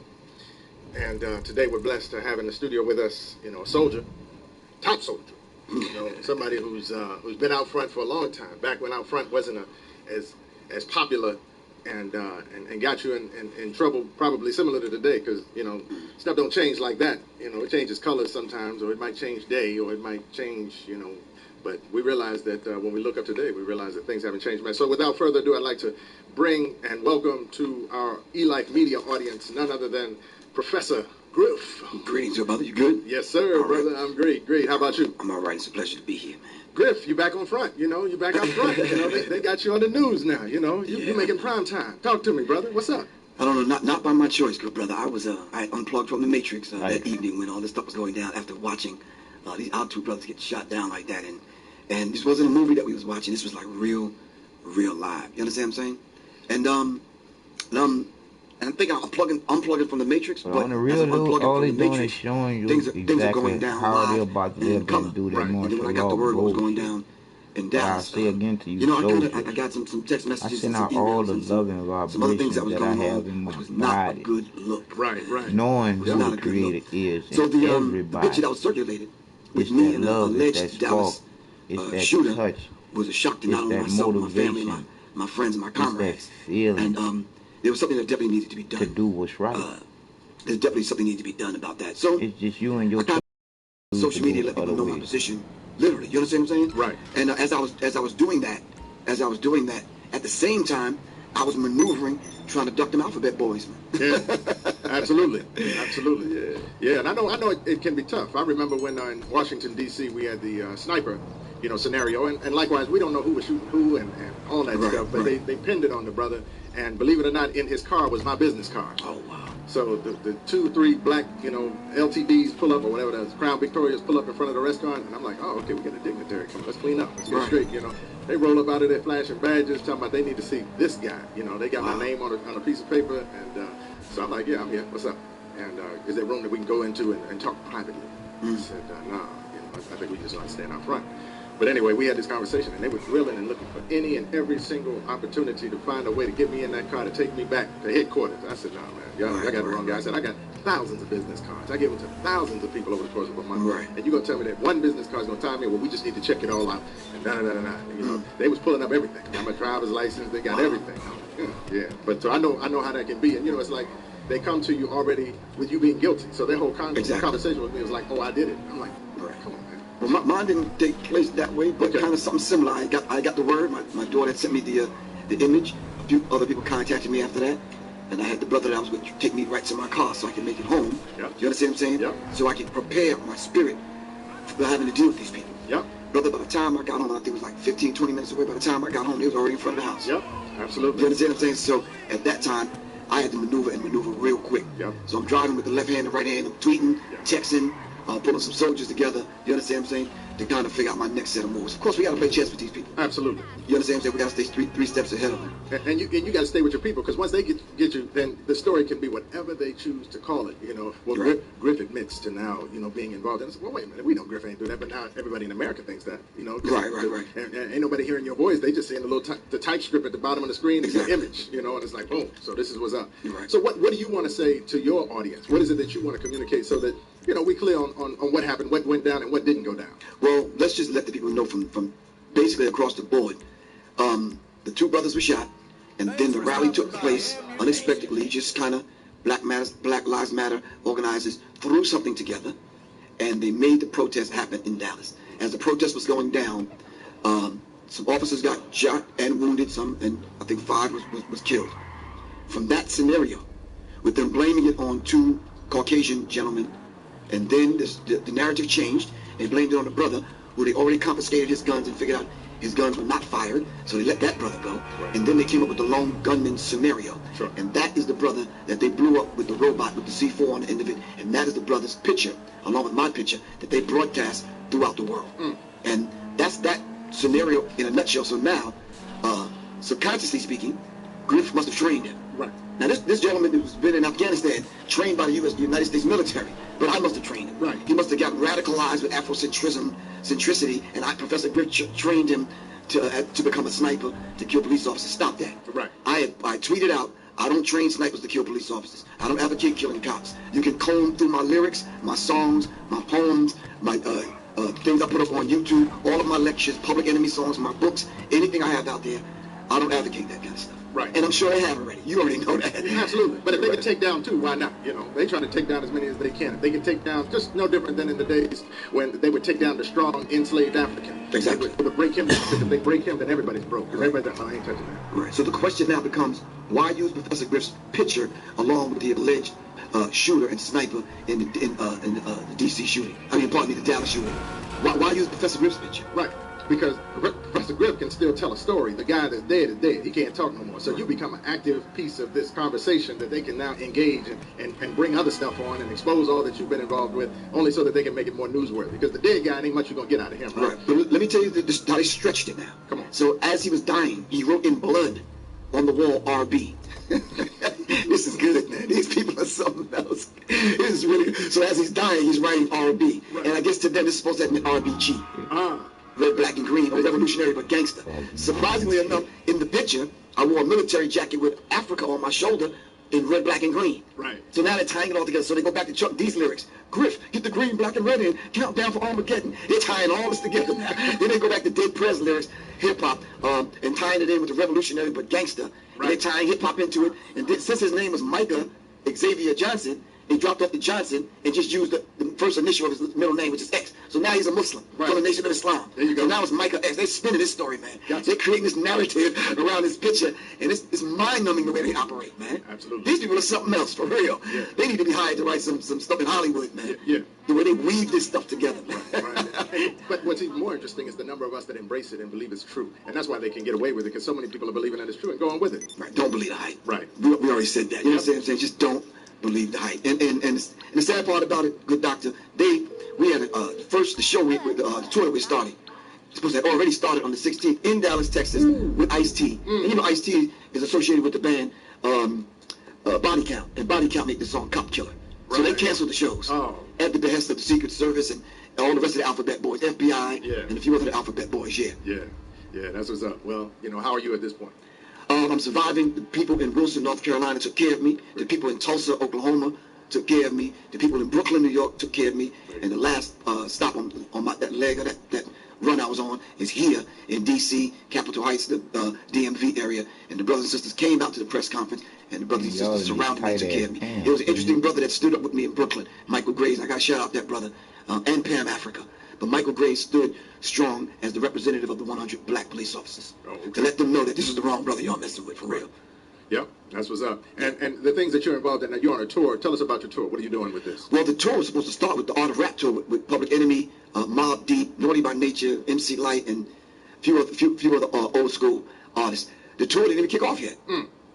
Sad but true, was supposed to start in Dallas on the 16th, and it never happened because I guess, the insurance went up, the promoter was threatened, and they canceled the first 2 dates. But my book Symbology is coming out as soon as I can slow down and sit down and get back at the computer to make it happen. Right. But Symbology is just dealing with symbols, signs, and symbols that we see every single day, kind of decoding them. It's a part 2 of my book, The Psychological Covert War on Hip Hop, dealing with signs and symbols, which I talked to you about that before in reference to the music industry. Yeah. And what's up with this whole Black Lives Matter? You know, what's your take on this? What do we need to do? What do we need to stop doing? And what's the relevance? Well, I think those of us that have already been active on the front lines doing the work, and the young people in the Black Lives Matter movement probably had to take notes from what the brothers did in the turbulent 60s, what we did in the 80s, and what we continue to do now, 2000 and beyond.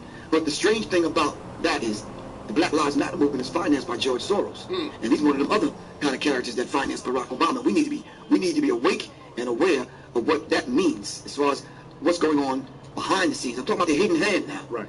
Because if you see Black Lives Matter movement moving in a certain direction, we have to keep in mind that oftentimes they finance control opposition. Right. So if someone is opposing Black Lives Matter movements, plural, then they automatically have controlled opposition. They have controlled opposition that's already paid.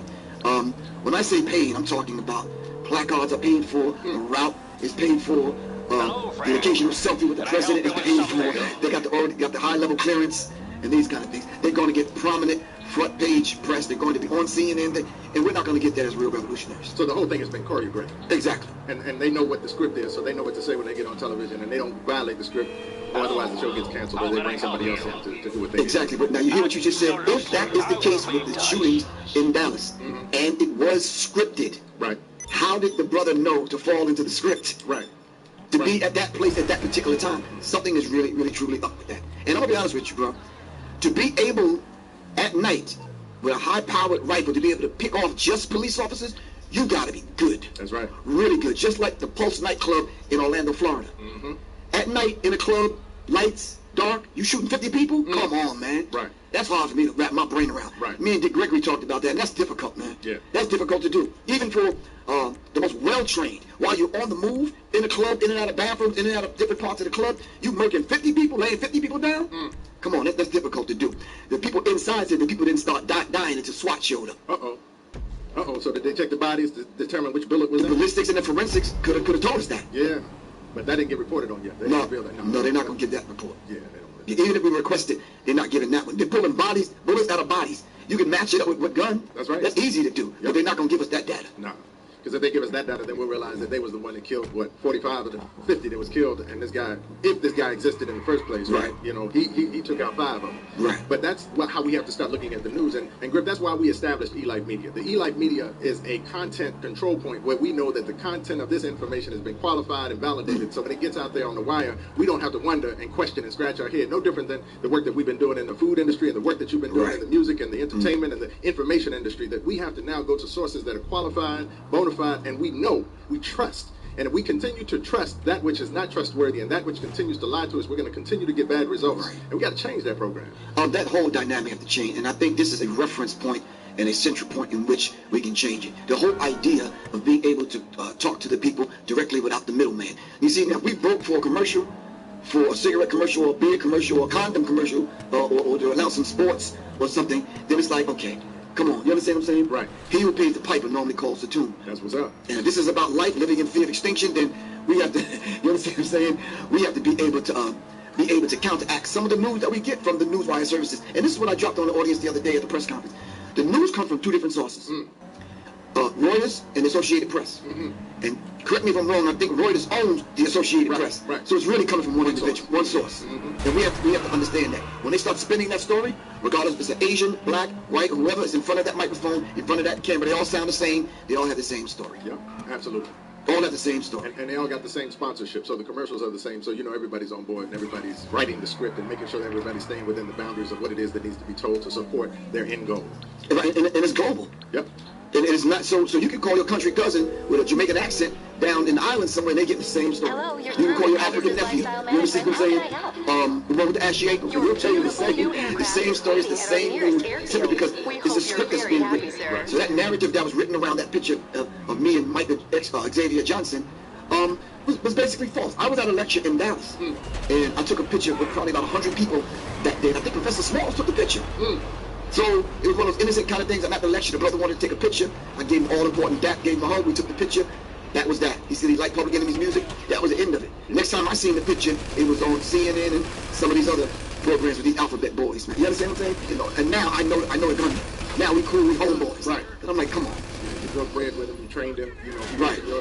Your training facility, you know, right. And in a minute, you know, they're gonna have the 4 letters associated with your ISIS. You know, they're gonna be like, okay, well, he has some connection, right. But you didn't hear that here.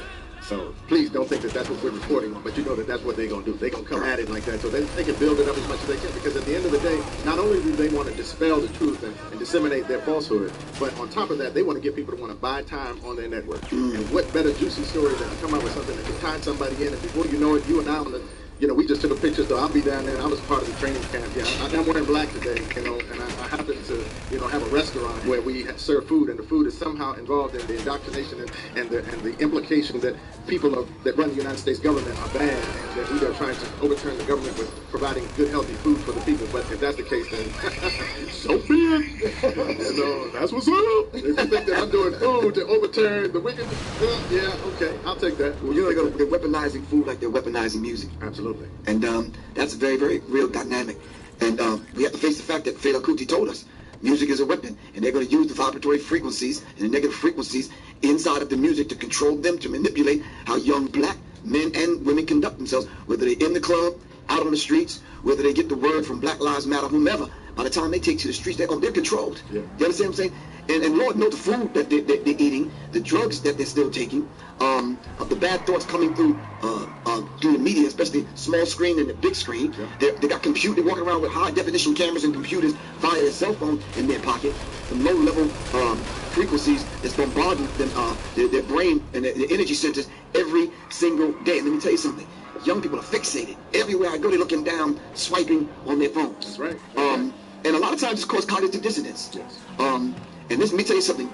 These opposing thoughts cannot occupy the same space. One's going to take precedence over the other. That's it. Plain and simple. And you know, young people nowadays, they're talking 140 characters. That's it. They don't speak past 140 characters because that's Twitter for you. Yep. Like Twitterheads, they fall into that particular dynamic, for real. They're locked in. It's like working on your phone, and you get accustomed to the keyboard on your phone, then you get on a computer. I was just working with the sister over there on the computer, and I was like, where's the @ sign? Because I'm waiting for it to show up on my phone, you know, where it does. It ain't there no more. It's up here on the keyboard, where it used to be. Right, exactly. But I want to talk about the food for a minute, because when I was looking at the news and I'm seeing, okay, bang, you know, another brother got shot on the street, and I said, well, let's do the statistics and look at how many people died in Dallas, or how many people died in Missouri, or how many people died in Minneapolis, or wherever it is, how many people died from diabetes, high blood pressure, heart disease. At some point, it becomes this becomes a subterfuge. You know, they're trying to cause us to be distracted by what's going on here with this one incident, while 50, 60, 150, whatever, are dying in the same city. But we want you all to focus on over here. But we got 500 funerals that we got scheduled. For heart attack. You're absolutely right. Food diabetes is being used as a weapon. That's why y'all need to live and come to total life change, get some tea in your life. Is okay with getting sick and dying. Like, that's a natural phenomenon. Well, he got sick and he died. Whatever happened to get old and die? Nobody gets old anymore. Nobody get old no more. But they killing you before you get old. I mean, you dig? They putting you in old folks home and all kind of bullshit. It's wiping us out while we're over here protesting. We eating on a crappy meal from McDonald's, and we think that, you know, we saving some money and it tastes good, and, you know, they wouldn't kill us, but yet then food is the day that we're talking about. Exactly. It's the same thing. But you know something? While we are making strides and we're raising the vibratory pitch of the people's thinking to be more health conscious, at the same time, now we have to worry about, we're dealing with the physical food, now we got to worry about the spiritual food. Absolutely. You understand what I'm saying? So we're making strides over here, and they're putting pressure over here. Let me tell you something. They have teams that work around the clock. If you move from in front of the TV, getting a daily dose of that negative information, sending you to McDevil's and Murder King and Drunken Donuts and some of these other places, by the time you neutralize that and you're eating healthy now you got to worry about the spiritual food. Yep. And then the daily dose of what they're feeding you through the media as far as these negative images, which affects us even more. Right. Because 90% of all communication is nonverbal. Let me tell you a technique that I do sometimes. I watch the news with the volume down. It shuts down part of your brain where you're only watching instead of listening and watching. Like back in the day, when you used to listen to the radio, it was no visual. Right. So you had to hear it, right? And once you heard it, you formulated an image in your mind of what that individual was talking about. So imagine doing the opposite. And where I got this technique from is sometimes I'm traveling in the airport, the volume is down. You can't hear it anyway because the announcements at the airport. Find out what gate you're at, whether there's a gate change. So normally you're watching TV. instead of listening. And some of the stuff that comes across the screen, I shake my head, I'm like, wow, these people in these images, they're bombarding you and attacking your energy centers, and it's affecting you the same way, as if you was listening and watching. Some of the images, for example, if you was to watch the last 8 brothers dying on TV, on CNN, and they'll warn you, we want to warn the listening audience or the people that are watching this, some of the scenes can be graphic, and you're showing a brother getting choked to death. You're showing Mike Brown's body laying out there for 4 hours, rotting away in the sun, bleeding out. They will never do that to their own. If 5 officers got shot in Dallas, we didn't see one of them. Right. We didn't see any explosions. Right. Because how come they don't do that to their own? You see a psychological warfare going on, and they're manipulating the minds of the masses of the people to condition the people to A, make us numb, to get used to seeing black bodies with blood spilling out in the street. Right. Or it's going to have the adverse effect. It's going to affect us in such a way we're going to get so petrified and paranoid that we don't leave our homes. Right. Right. That's the playground now for martial law. That's it. Now what's going to happen with the food once they institute martial law?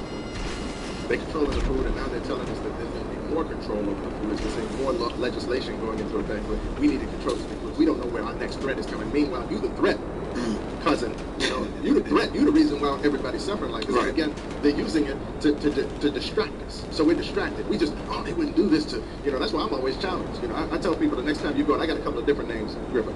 I call it Crack Donald's, Murder King, Taco Hell, Wind Disease, Chokers, Bow Strangles, the International House of Pulmonary Heart Disease, and the Calculated Feminization of Our Community, otherwise known as KFC. But I say, when you're in those places, look around. You know, look around who's in there with you. You know, check it out. Okay, great. Are those the people that you hang out with for real, for real? You know, is that the vibrational frequency that you really are accustomed to, you know, doing your thing with? And most times we say, no, that ain't it. I mean, so if that's not it, maybe you need to check yourself. Right. Because, you know, like they say, you're only as rich as your 10 closest friends, right? Or what you're doing in your mind has everything to do with your 10 closest friends. Well, likewise, you're only as healthy or you're only eating as consciously as the 10 closest people around you. You look around and you're like, well, what disease you got? Diabetes, high blood pressure, prostate cancer, breast cancer, the list goes on. And you realize that you're on your way. You're right there with the group. You're vibrating at that frequency, so it ain't but a matter of time. Right. So what's next on the horizon? What you doing? What you working on? Well, right now, I'm in the throes of taking on a project with a friend of mine, Khalid El-Hakim, and the project is entitled Artifactual. Artifactual is a documentary film based on the artifacts that Khalid has been collecting for the last 25 years. He's collected 7,000 artifacts. I've been traveling with him for 10 years. And I say that real slow because them brutal winters, man, during Black Mystery Month is killing me, man. Right. We started out in Detroit in the parking lot, man, of a middle school in a trailer. I don't know if y'all been to Detroit in the winter. Yep. It's brutal.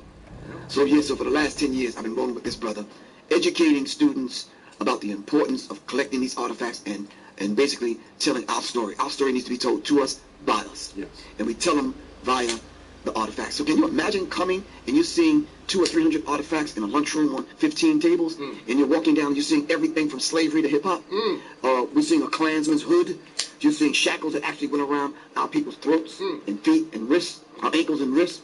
Actual shackles. One sister in Tulsa, Oklahoma recently basically was like, you know something, can I try them on? I'm like, sis, are you sure? She says, no, I want to know what it felt like for our people to carry this around for half the day. She put them on and tears ran down her face. Because she said she can't even imagine that this being around your throat for half the day. Do you understand what I'm saying? Right. So the people in Tulsa, Oklahoma, as the elderly people came, and the older people came, they started telling the truth about what happened in Tulsa. You realize in Tulsa, Oklahoma, after Black Wall Street was bombed and set ablaze, 5 years after that, they started rebuilding. Once they start rebuilding, that's when white people kept everything really, really, really quiet. And then remember the concept urban renewal? Right. Urban renewal came in and took over. After urban renewal, it was gentrification. Yep. Then after gentrification, it was re-gentrification. Right. And now it's zoning and a few other things, clever names that they have for it now. In the midst of all of that, they started building these communities that was gated. They called them gated communities. And we tried to figure out whether they're trying to keep us in or lock some other people out. Are you following me? Right. So the people in Tulsa, Oklahoma started telling the true story and how they slowly started taking all the businesses back doing these particular projects with these clever names. And now they brought them down to moving black people and giving them vouchers to kind of move out of the center of the city. And if you go there now, none of the businesses exist. They got plaques on the sidewalks where the businesses used to be. 300 businesses. Wow. Well, the maybe good thing, maybe not, is that now they figured out how to do it without dropping a bomb. So now they don't drop bombs in Washington, D.C. They just figure out how to legislate, how to adjust the tax, you know, and all the other financial matters, and then they drive the people out. They get them sick, of course, they're sick and dying. So they rolling out. They don't encourage them to do any type of financial planning. So there's no money left. So you got to sell the house to the guy that just happens to come up to the house after, like grandmama dies. There's no such thing as Here drought. he's got, less than 1/10 of what the house is worth, but because we got tankers that can bring water anywhere where they don't have no water. You got to go ahead and take that money. If they got a drought anywhere, that's because somebody wanted to be dry there. $1.5 million house for $150,000. And anywhere where they having fires, that's because they want to have fires. They're trying to burn the land so it can be flat so they can put cement over it. They were setting that up so that you could have that wealth and that you could do something with it. Right. So I mean that's happening all over America. It's happening in Africa, brother. You got to look up. You probably know about it. Namibia. What they are doing. So the Germans went in there and killed all those Namibians. So now what's happening in Namibia is the price of houses in Namibia can parallel sometimes the prices of the houses in the United States of America. Wow. So you can imagine the folk that's been making money off of a little bit of corn or a little bit of whatever they were selling. Now all of a sudden they got to come up with $75,000, $150,000 for a house. They're like, what? Wow. What? We moving out to the suburbs, mama. So they're gentrifying the whole country. And we're going to see that play itself out over and over and over again, wherever it is that we are found. And I got to ask you a question, Griff. Why us, man? Why not you got Chinese, you got Japanese, you got we don't stick together. In South America, we you got don't stick all over together. the world. Why don't stick us? together. What is it about us that makes us now targeted seemingly for extermination? Well, I think the brother of the ancestors, the show before this one, the brother said it right. We have a high concentration of melanin anywhere that we are. I think people are drawn to us. And by right, they should be. We keep this thing going, you understand what I'm saying? They keep the finger on the pulse of black people. I don't care if it's culture, music, how we eat, where we live, who we are, how we connected to everything natural. I've seen more white women wearing their hair natural hairstyles like, they sisters. Do you understand what I'm saying? And that's a very real dynamic. All of those reasons, plus the fact that I think they want to be able to, I think Elijah Muhammad said they want to be able to sneak into the hereafter. Right. There's no other way to be on this planet having a relationship. I mean, hear me well. Having a relationship with the sun. Right. Which we do. And you know that because of the food industry. Having a relationship with the earth. Yep. Everything natural looks like you and I. Do you understand what I'm saying? Right. Everything that we need to pull on reminds them of black people. So they have to be able to dominate, control, and if not, they'll just totally do away with it. These people will not let us control our own destiny. Before we get a part of this and a piece of this that we can call our own to carve out for ourselves, they'll destroy it. You understand what I'm saying? Yep. Ted, what's his name? Kaczynski, Unabomber. And any other person in that vein, even after him, they say when they went to go get him, they wanted to secure him, arrest him, and then they had to send in robots to see if his place was rigged for explosives. That just goes to show you their mindset. You understand what I'm saying? Before they let you have it, they'll try to destroy the planet. And they're already looking at Mars and other places where they can live. There's some real estate agents up on Mars right now. I'm serious, man. This is how they operate. This is how they move. I mean, I'm sure in Atlanta, they came in. And all like you just gave us to all of those old houses that they don't let the peanut and man and twine in them, that they don't know what to do with. They come and confiscating all of that property. And they're taking the inner cities back. Absolutely. And we reflect on it. And again, wondering why us. Hello, this is Pegasus Lifestyle Management. How can I help? What is it about? Thank you, sir. Your spectacular aircraft is now ready for you at our nearest airfield. We don't even vibrate like we used to. Think about the capability. They talked about people that used to fly and people that could build pyramids that they still can't build with all of the mechanics and all of the capability and machinery that they got now. They still can't build one of the pyramids that we built, and we built those as slaves. We didn't build those. We built those as slaves, so we have to. It's a part-time job. Right. Under duress, built it. And we look up today, and they can't do that, with all of the freedom and capability and technology that they got. They still can't do it. They don't want us to ever recover our consciousness. And I was listening to a young lady who talked about the third eye. She was talking about as long as I keep a person stressed, they'll never be able to tap into the energy or be able to see the vision through the third eye because the stress level is so high. The cortisol is flowing through the blood veins. They can't even find the freedom or the space or the peace in order to be able to open up the third eye so the third eye can see anything. So most of us don't open it up, not because it's not there and not because the capability doesn't exist, but we're so stressed continually. We're stressed continually. If it's not the news, if it's the finances, it's the job, it's the family, it's relationships. We got so much drama going around. It ain't a moment that we ain't got drama. Griff, you and I could talk on the show today for the next 5-6 days about drama that exists in our community and how do we respond? Because I think you hit on the point, and that is there's no stone left unturned. He's covered all bases. There ain't no room left for us to find some solace and some peace and relax and chill out. No. Every place that we thought we could is gone now. Right. And I think to keep us off balance, and you just hit on it. They have to keep you broke. Yeah. Operating from paycheck to paycheck, you know, because you have a job just over broke. Yep. They have to keep you the mental stress on you. They have to keep the negative images coming at you, but at the same time always feeding you the positive white images, just to balance things out. Right. They keep you when you do reach for a savior, you're not reaching from within, which is a concept that we created called Up South, where we never looked up out of Africa. We always looked into the interior of Africa for our solutions. Yep. Now we're reaching out of Africa to someone else to solve the particular solution to a problem he created. He created it. He created the problem. Yep. And then when we go to reach for someone to help solve the problem, we reach for him. Right. And make the real solution, one key piece in this chess match is they make the real solution repulsive to the point where that's crazy. Like the people that come to me and they say, I got high blood pressure, diabetes, heart disease, cancer, I got my left leg cut off, my right leg's about to get cut off because, there's no circulation in it. Doc, what can I do? I said, you need to start by eating healthy. You got to be out your mind. Yeah, they'll attack you. Yeah, you want me to eat? You want me to no longer eat fried chicken and ham hocks? Right. And baby back ribs? Brother, you got to be out your mind. I'd rather be dead. And then that whole concept. No, they serious. Oh yeah. Well, you talked about the spiritual conspiracy. So they took our spirituality.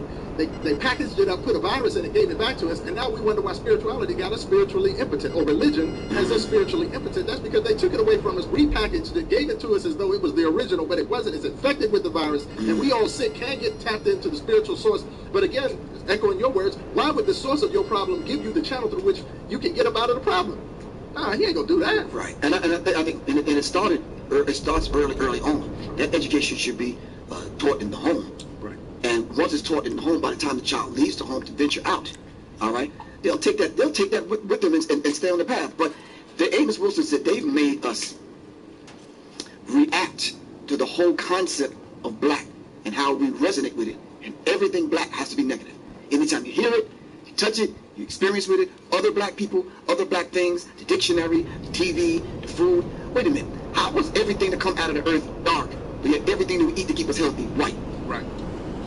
White sugar, white flour, served by white people and some other things. You understand what I'm saying? But everything that comes out of earth is dark. Right. So, but try to give someone some brown sugar and see what happens, man. Black people don't want, see, because they make dealing with black painful. Right. Every time I gotta hear black, it's painful. And the simplest thing, I don't care if it's the black cat or a black whatever. It's always painful when we have to resonate with who and what we are. Knowing and understanding, they know, dealing with signs and symbols now. And this is what I put in my new book.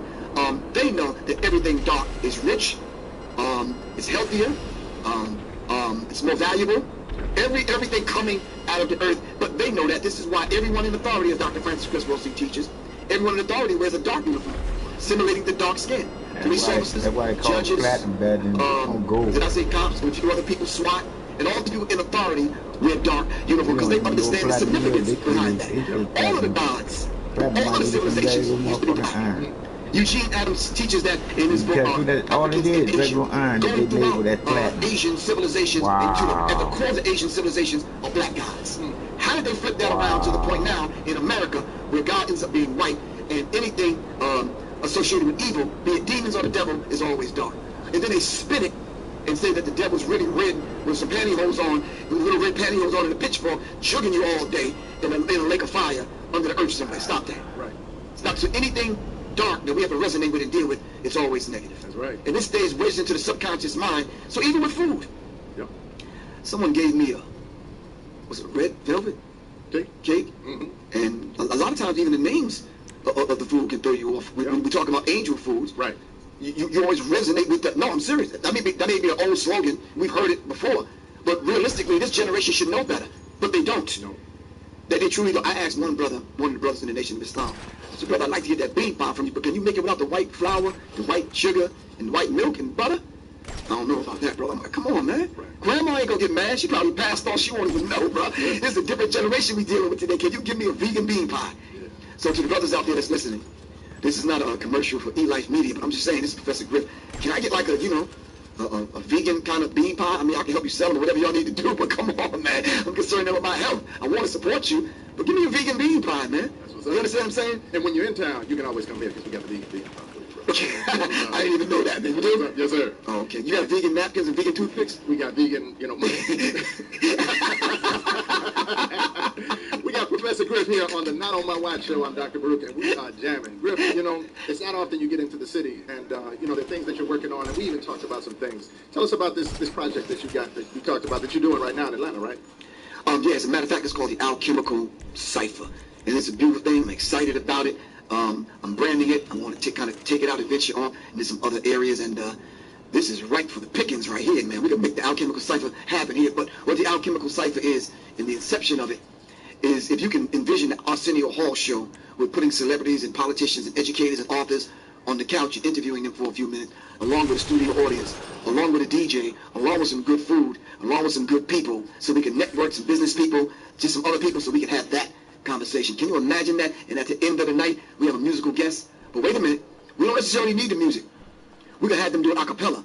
And that aspect comes from one of my books called The Acapella Revolution. Do you understand what I'm saying? Because what better way to communicate than just using the voice as that instrument? Yep. In the three major religions, one religion used a ram horn to call the faithful to prayer. One religion uses the bell, which is the church bell, to call the faithful to prayer. And that other major religion uses the voice, which is the adhan, to call the people to prayer. Why not a cappella revolution? Yep. If the vibratory frequency of the music is being manipulated by those who control the music and got our people in a frenzy, why not go back and do an acapella to create a acapella revolution? A revolution is complete, constructive, conscious, cosmic change. All of this wrapped up in one package called the Alchemical Cipher. And as you well know, alchemy is the science of turning base lead into gold. And that's what we want to do with the human being. Yep. We want to bring the human being through these doors, all right, and have them experience acapella, pardon me, the Alchemical Cipher, and we want to be able to turn that human being into the God and Goddess that we know that they are. That's alchemy. That's a high form of alchemy. That's all. That's what's up. That's what's up. We can't wait, brother. It's already done. Let's make it happen. We got the spot, we got the food, we got the energy. You know, you bring what you bring and bring all the guests in, and we set it up, man.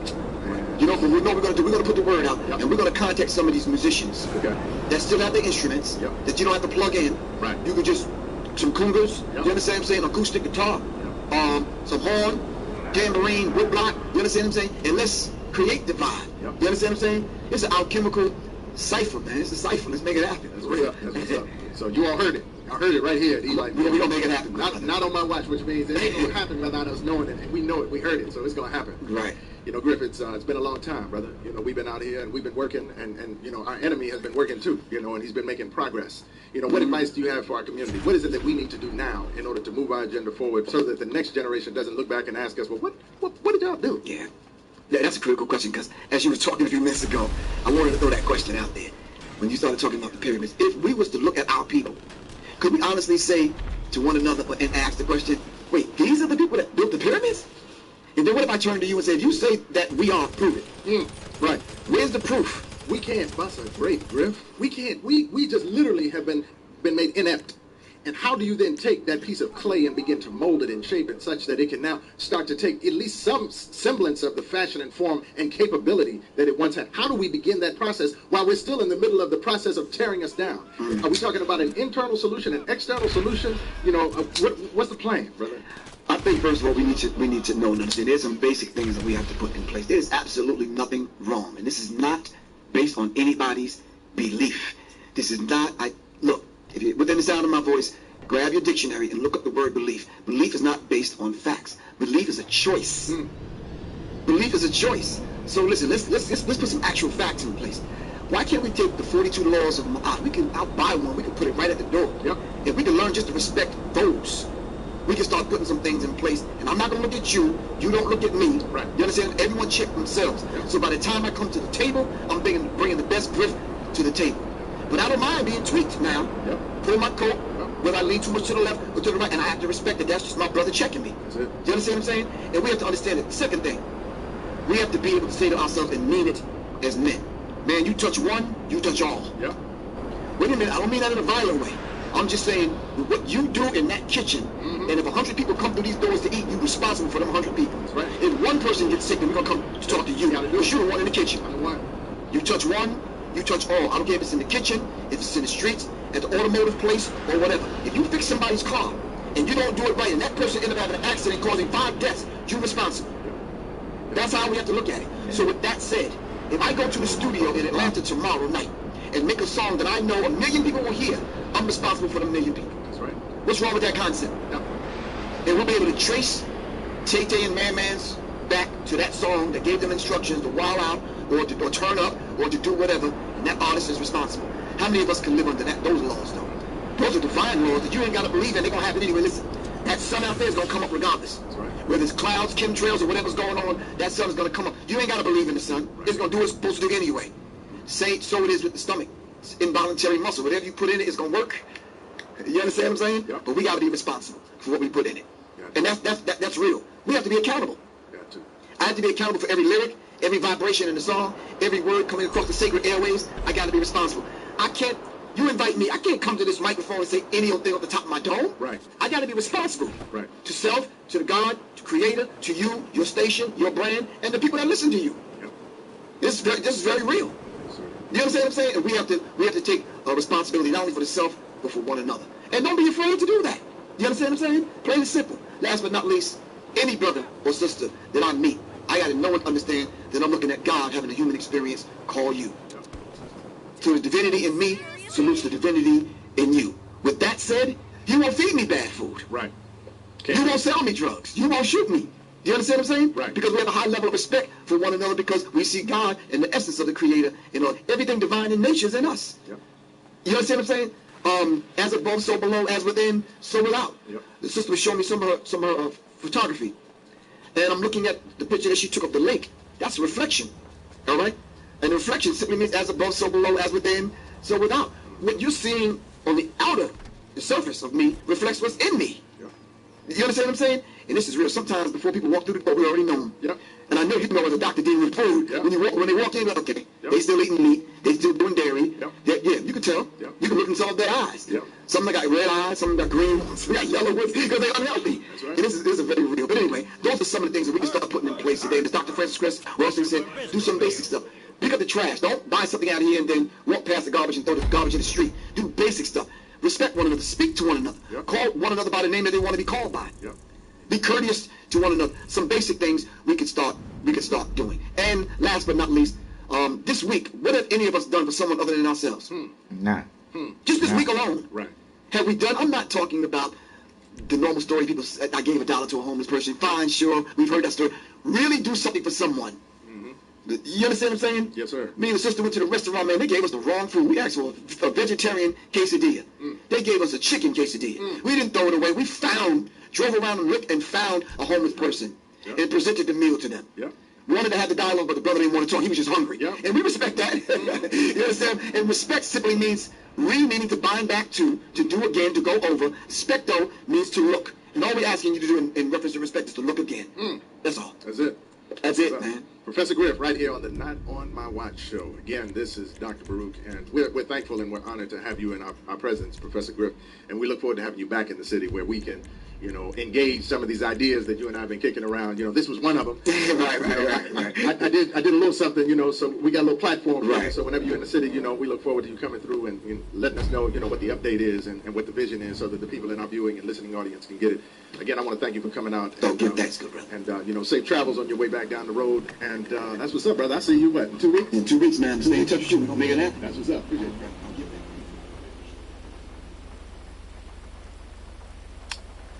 Nah.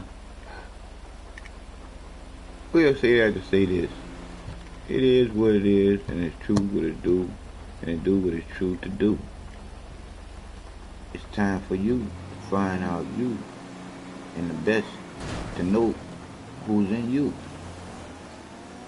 Time to know the Creator in you, for you to be the Creator that the Creator wants you to be with your free will to be. A good person, a bad person. It's on you. You'll see.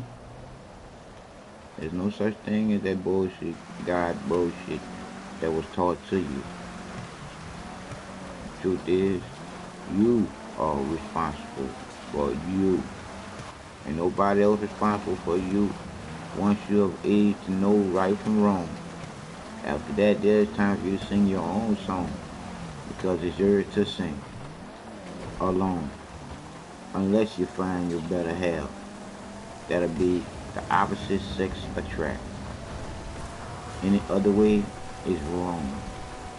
Right is one way when you look at the divine life of all life, and that's the one and only Son.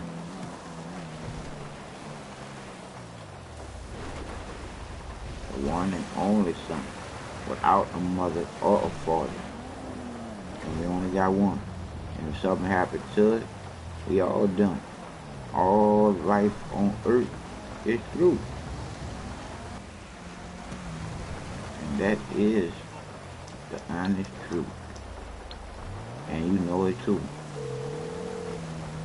So you gotta let go of the lie. Hello, Pegasus Lifestyle Management. How can I help you? That's been taught to you. Your beautiful new aircraft is waiting at our nearest airfield. We hope you're very happy, sir. There is no truth in it. There's no truth in it if you can hear somebody else talk about it. That supposed to been about that knowledge and went to college to get that knowledge. But now say it's nothing but bullshit. That should tell something to you. I'm just saying. I'm happy to know that it's bullshit. Why? Because now you don't have to let them be hold back by no shit. You can be straight in who you are if you straight. If you want to be straight. Because you got free will. Free will to be the best you can be. That's straight. I think there's a jump here. That wasn't a jump. That wasn't it. Watch out there now.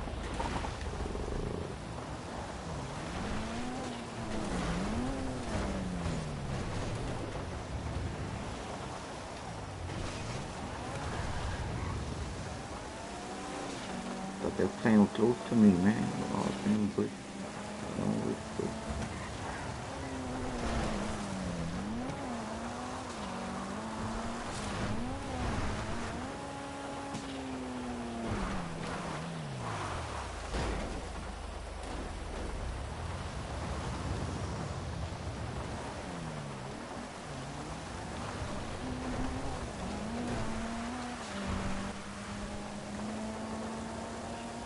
They just sit down. What we're gonna do this is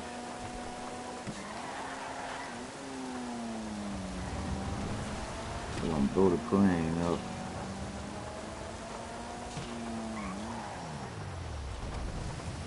I'm gonna take that limo out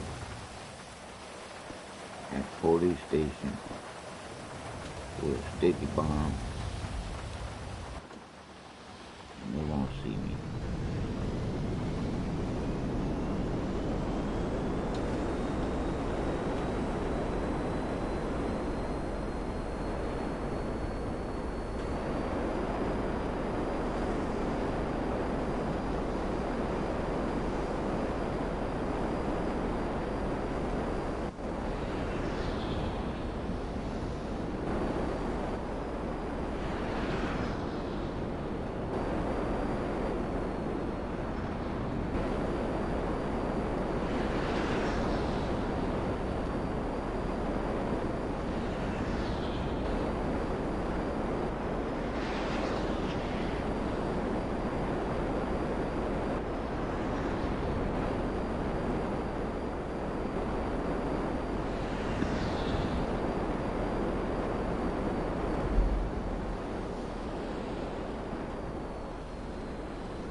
still moving.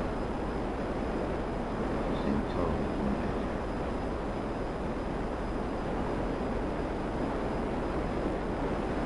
Oh, that's bullshit. How did airplane still and fly? I hit that airplane twice.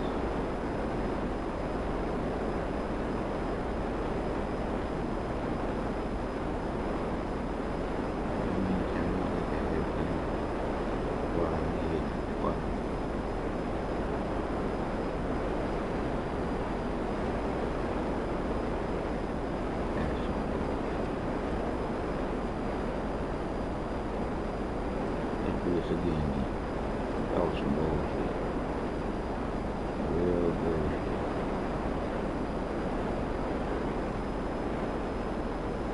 I hit that twice.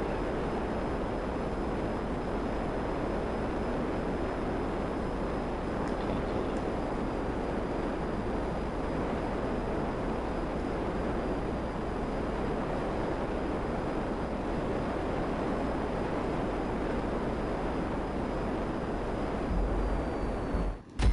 That was some bullshit. I hit that plane twice. I'm worried I'll come back and hit you again, buddy.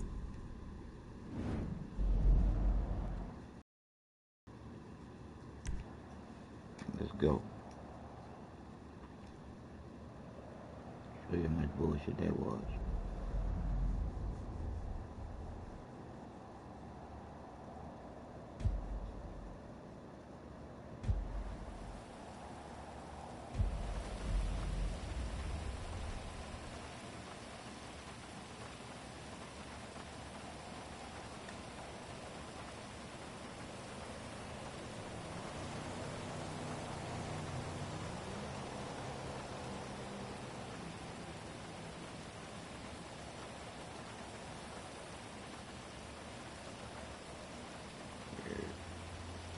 I'm making it feel good.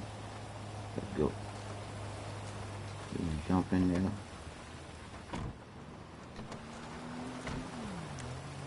Get the missile launcher out. We're gonna jump in there, throw that plane up, and then we out.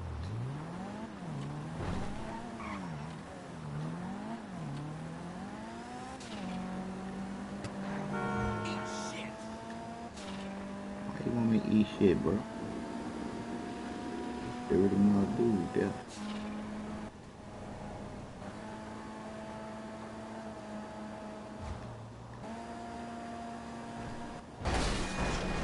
My bad.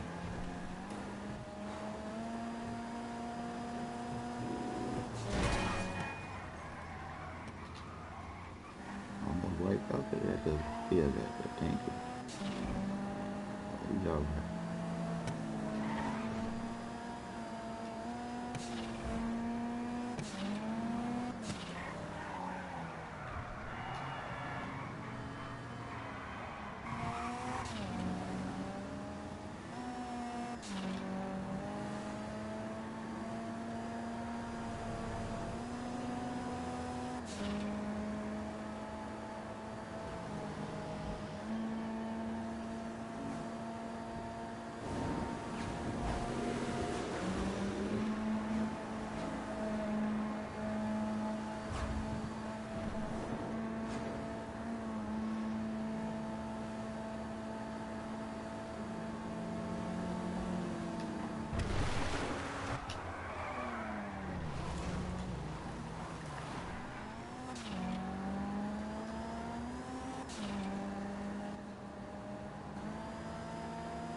So when you switch it to that, it seems like it just go on its own.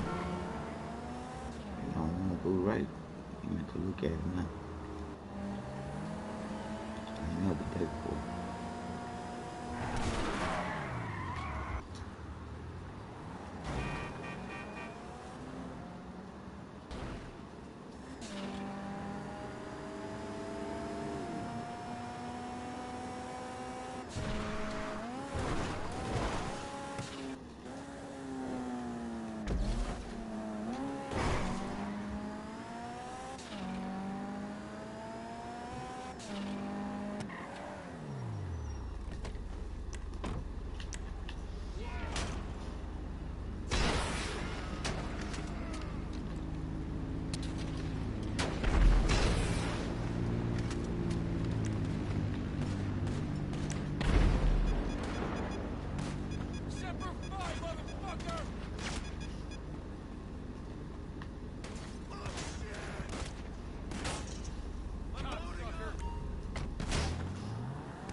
Gotta be some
Alright, that's twice. I don't believe in 3 strikes you out. I'm gonna handle that deal quick this time. No funny bullshit.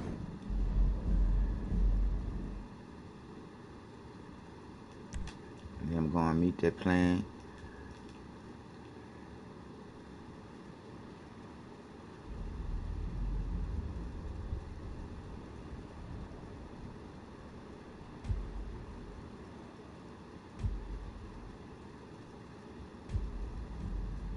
Let's go. Take that thing off.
I got this big gallon.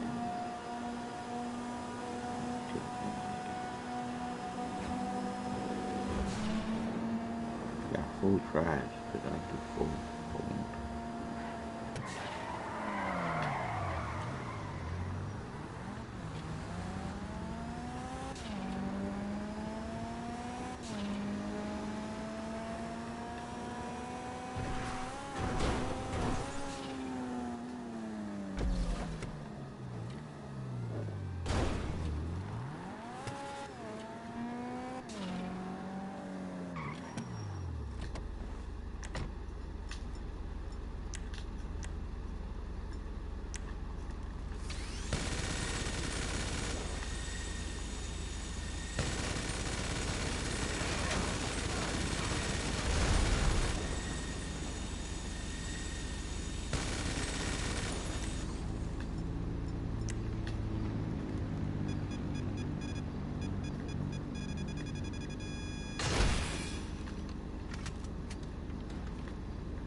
Whoa, neck.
I'm guessing you don't want a back rub. How can I help? I take it this isn't purely a social call. Of course not. You're in trouble and you need my help. No problem.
Oh, you struck by him.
I like talking about the truth. I like listening to the truth. I like knowing the truth. And not having to believe in no bullshit. But it's time to know. Don't believe bullshit.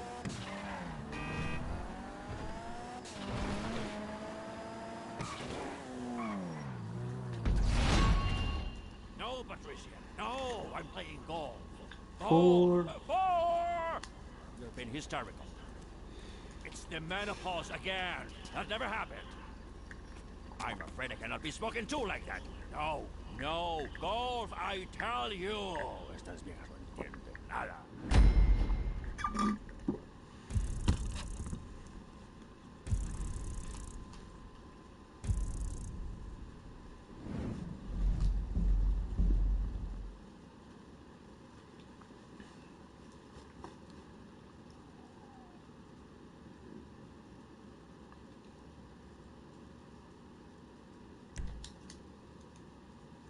I always done myself 'cause I like this the one that I want.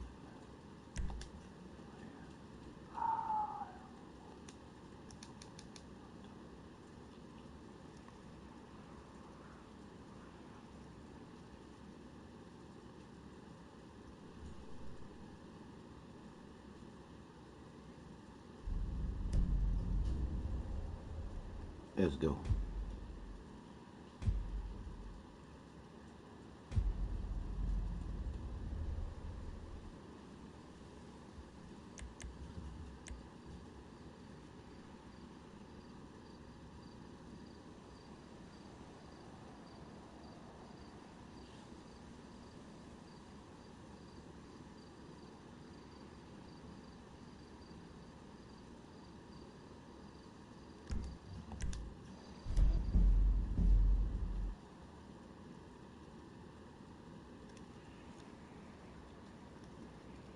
Getting put in shit that you ain't want to be in. There don't be no dead match.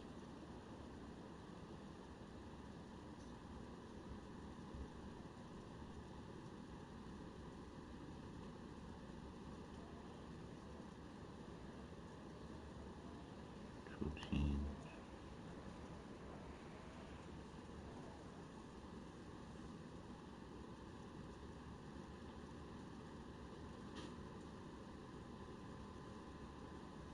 I was somebody else the host of that, so I wasn't the host of what I was putting on. I'm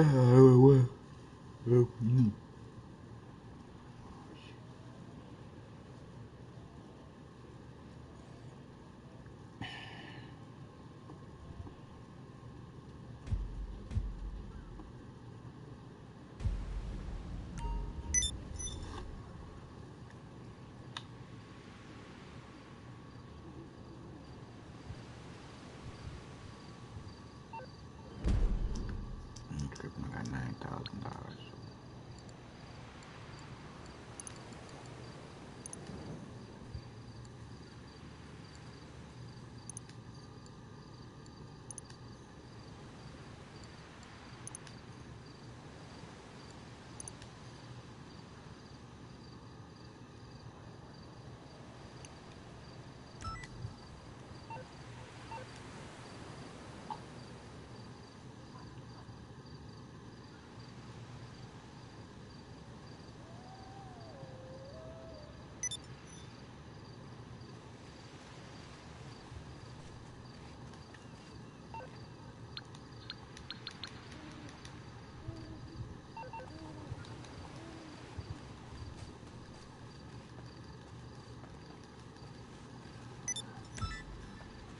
I'm still shaking myself.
What can the best mechanic in LS do for you? Better than when she came in, that's for sure.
Dropped your 0 to 60 by 0.8 seconds.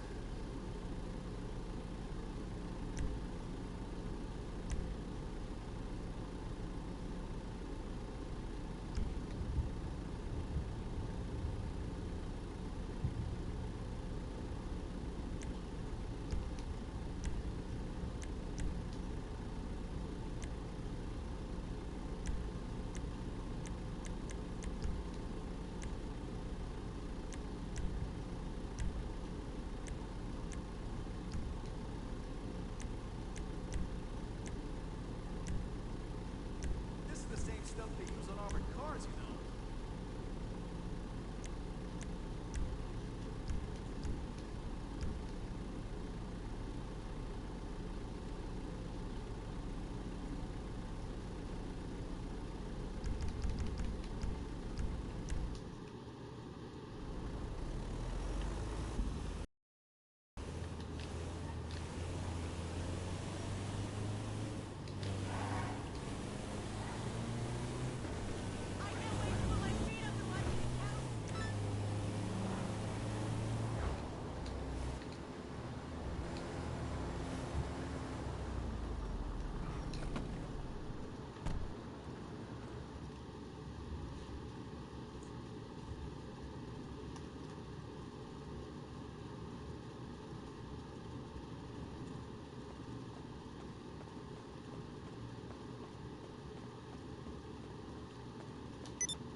What's wrong with her now?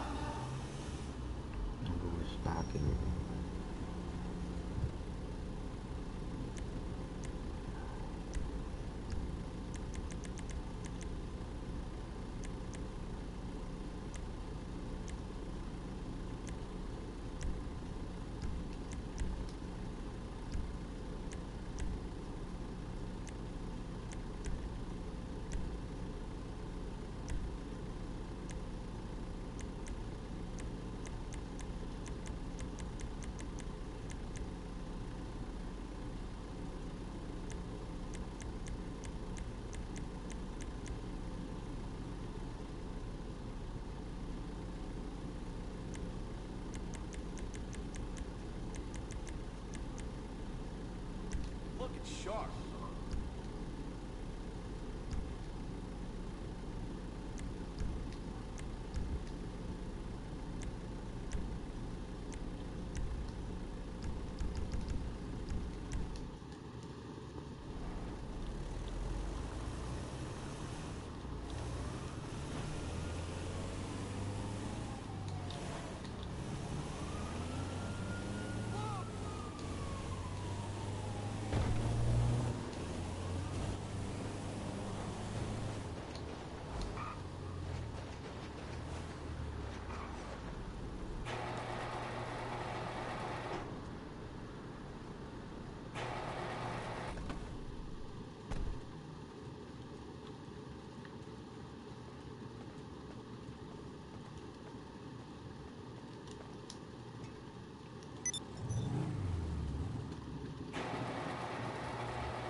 69 boys.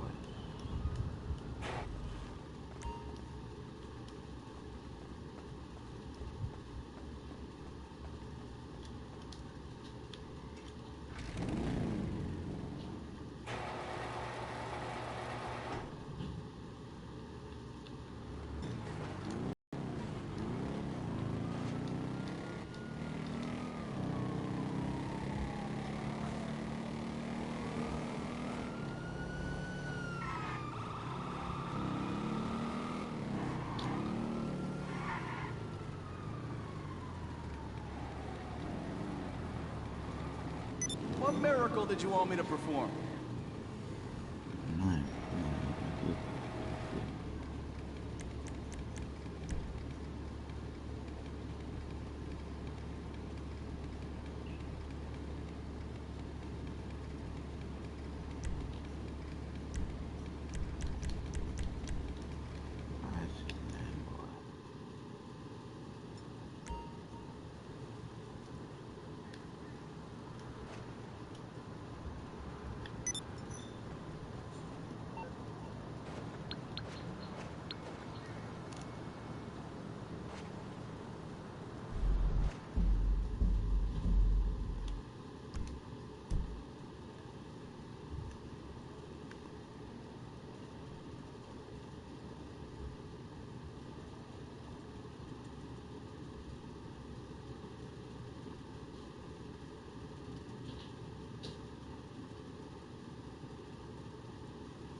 Tripping off. That's the reason why they said that I keep getting infections because I was HIV positive. Wow.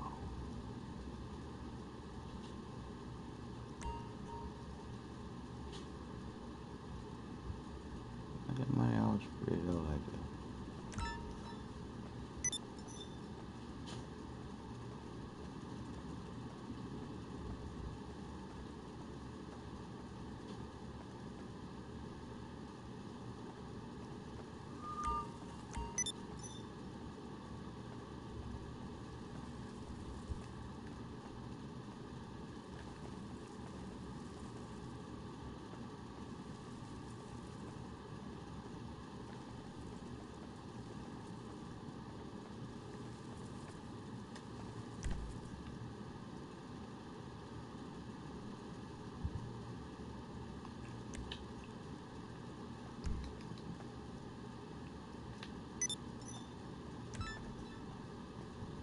Anything you need, boss. Oh, hi. How can I help you? Keep your blood sugar up. When you finish what you've got, I'll give you some more. Are you sure you need more snacks? Looks like your pockets are full. When you finish what you've got, I'll give you some more. Are you sure you need more snacks? Looks like your pockets are full.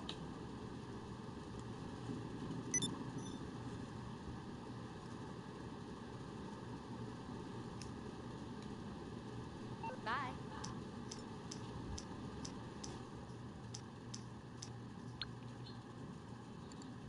You're looking very sharp, boss. Thank you, dog.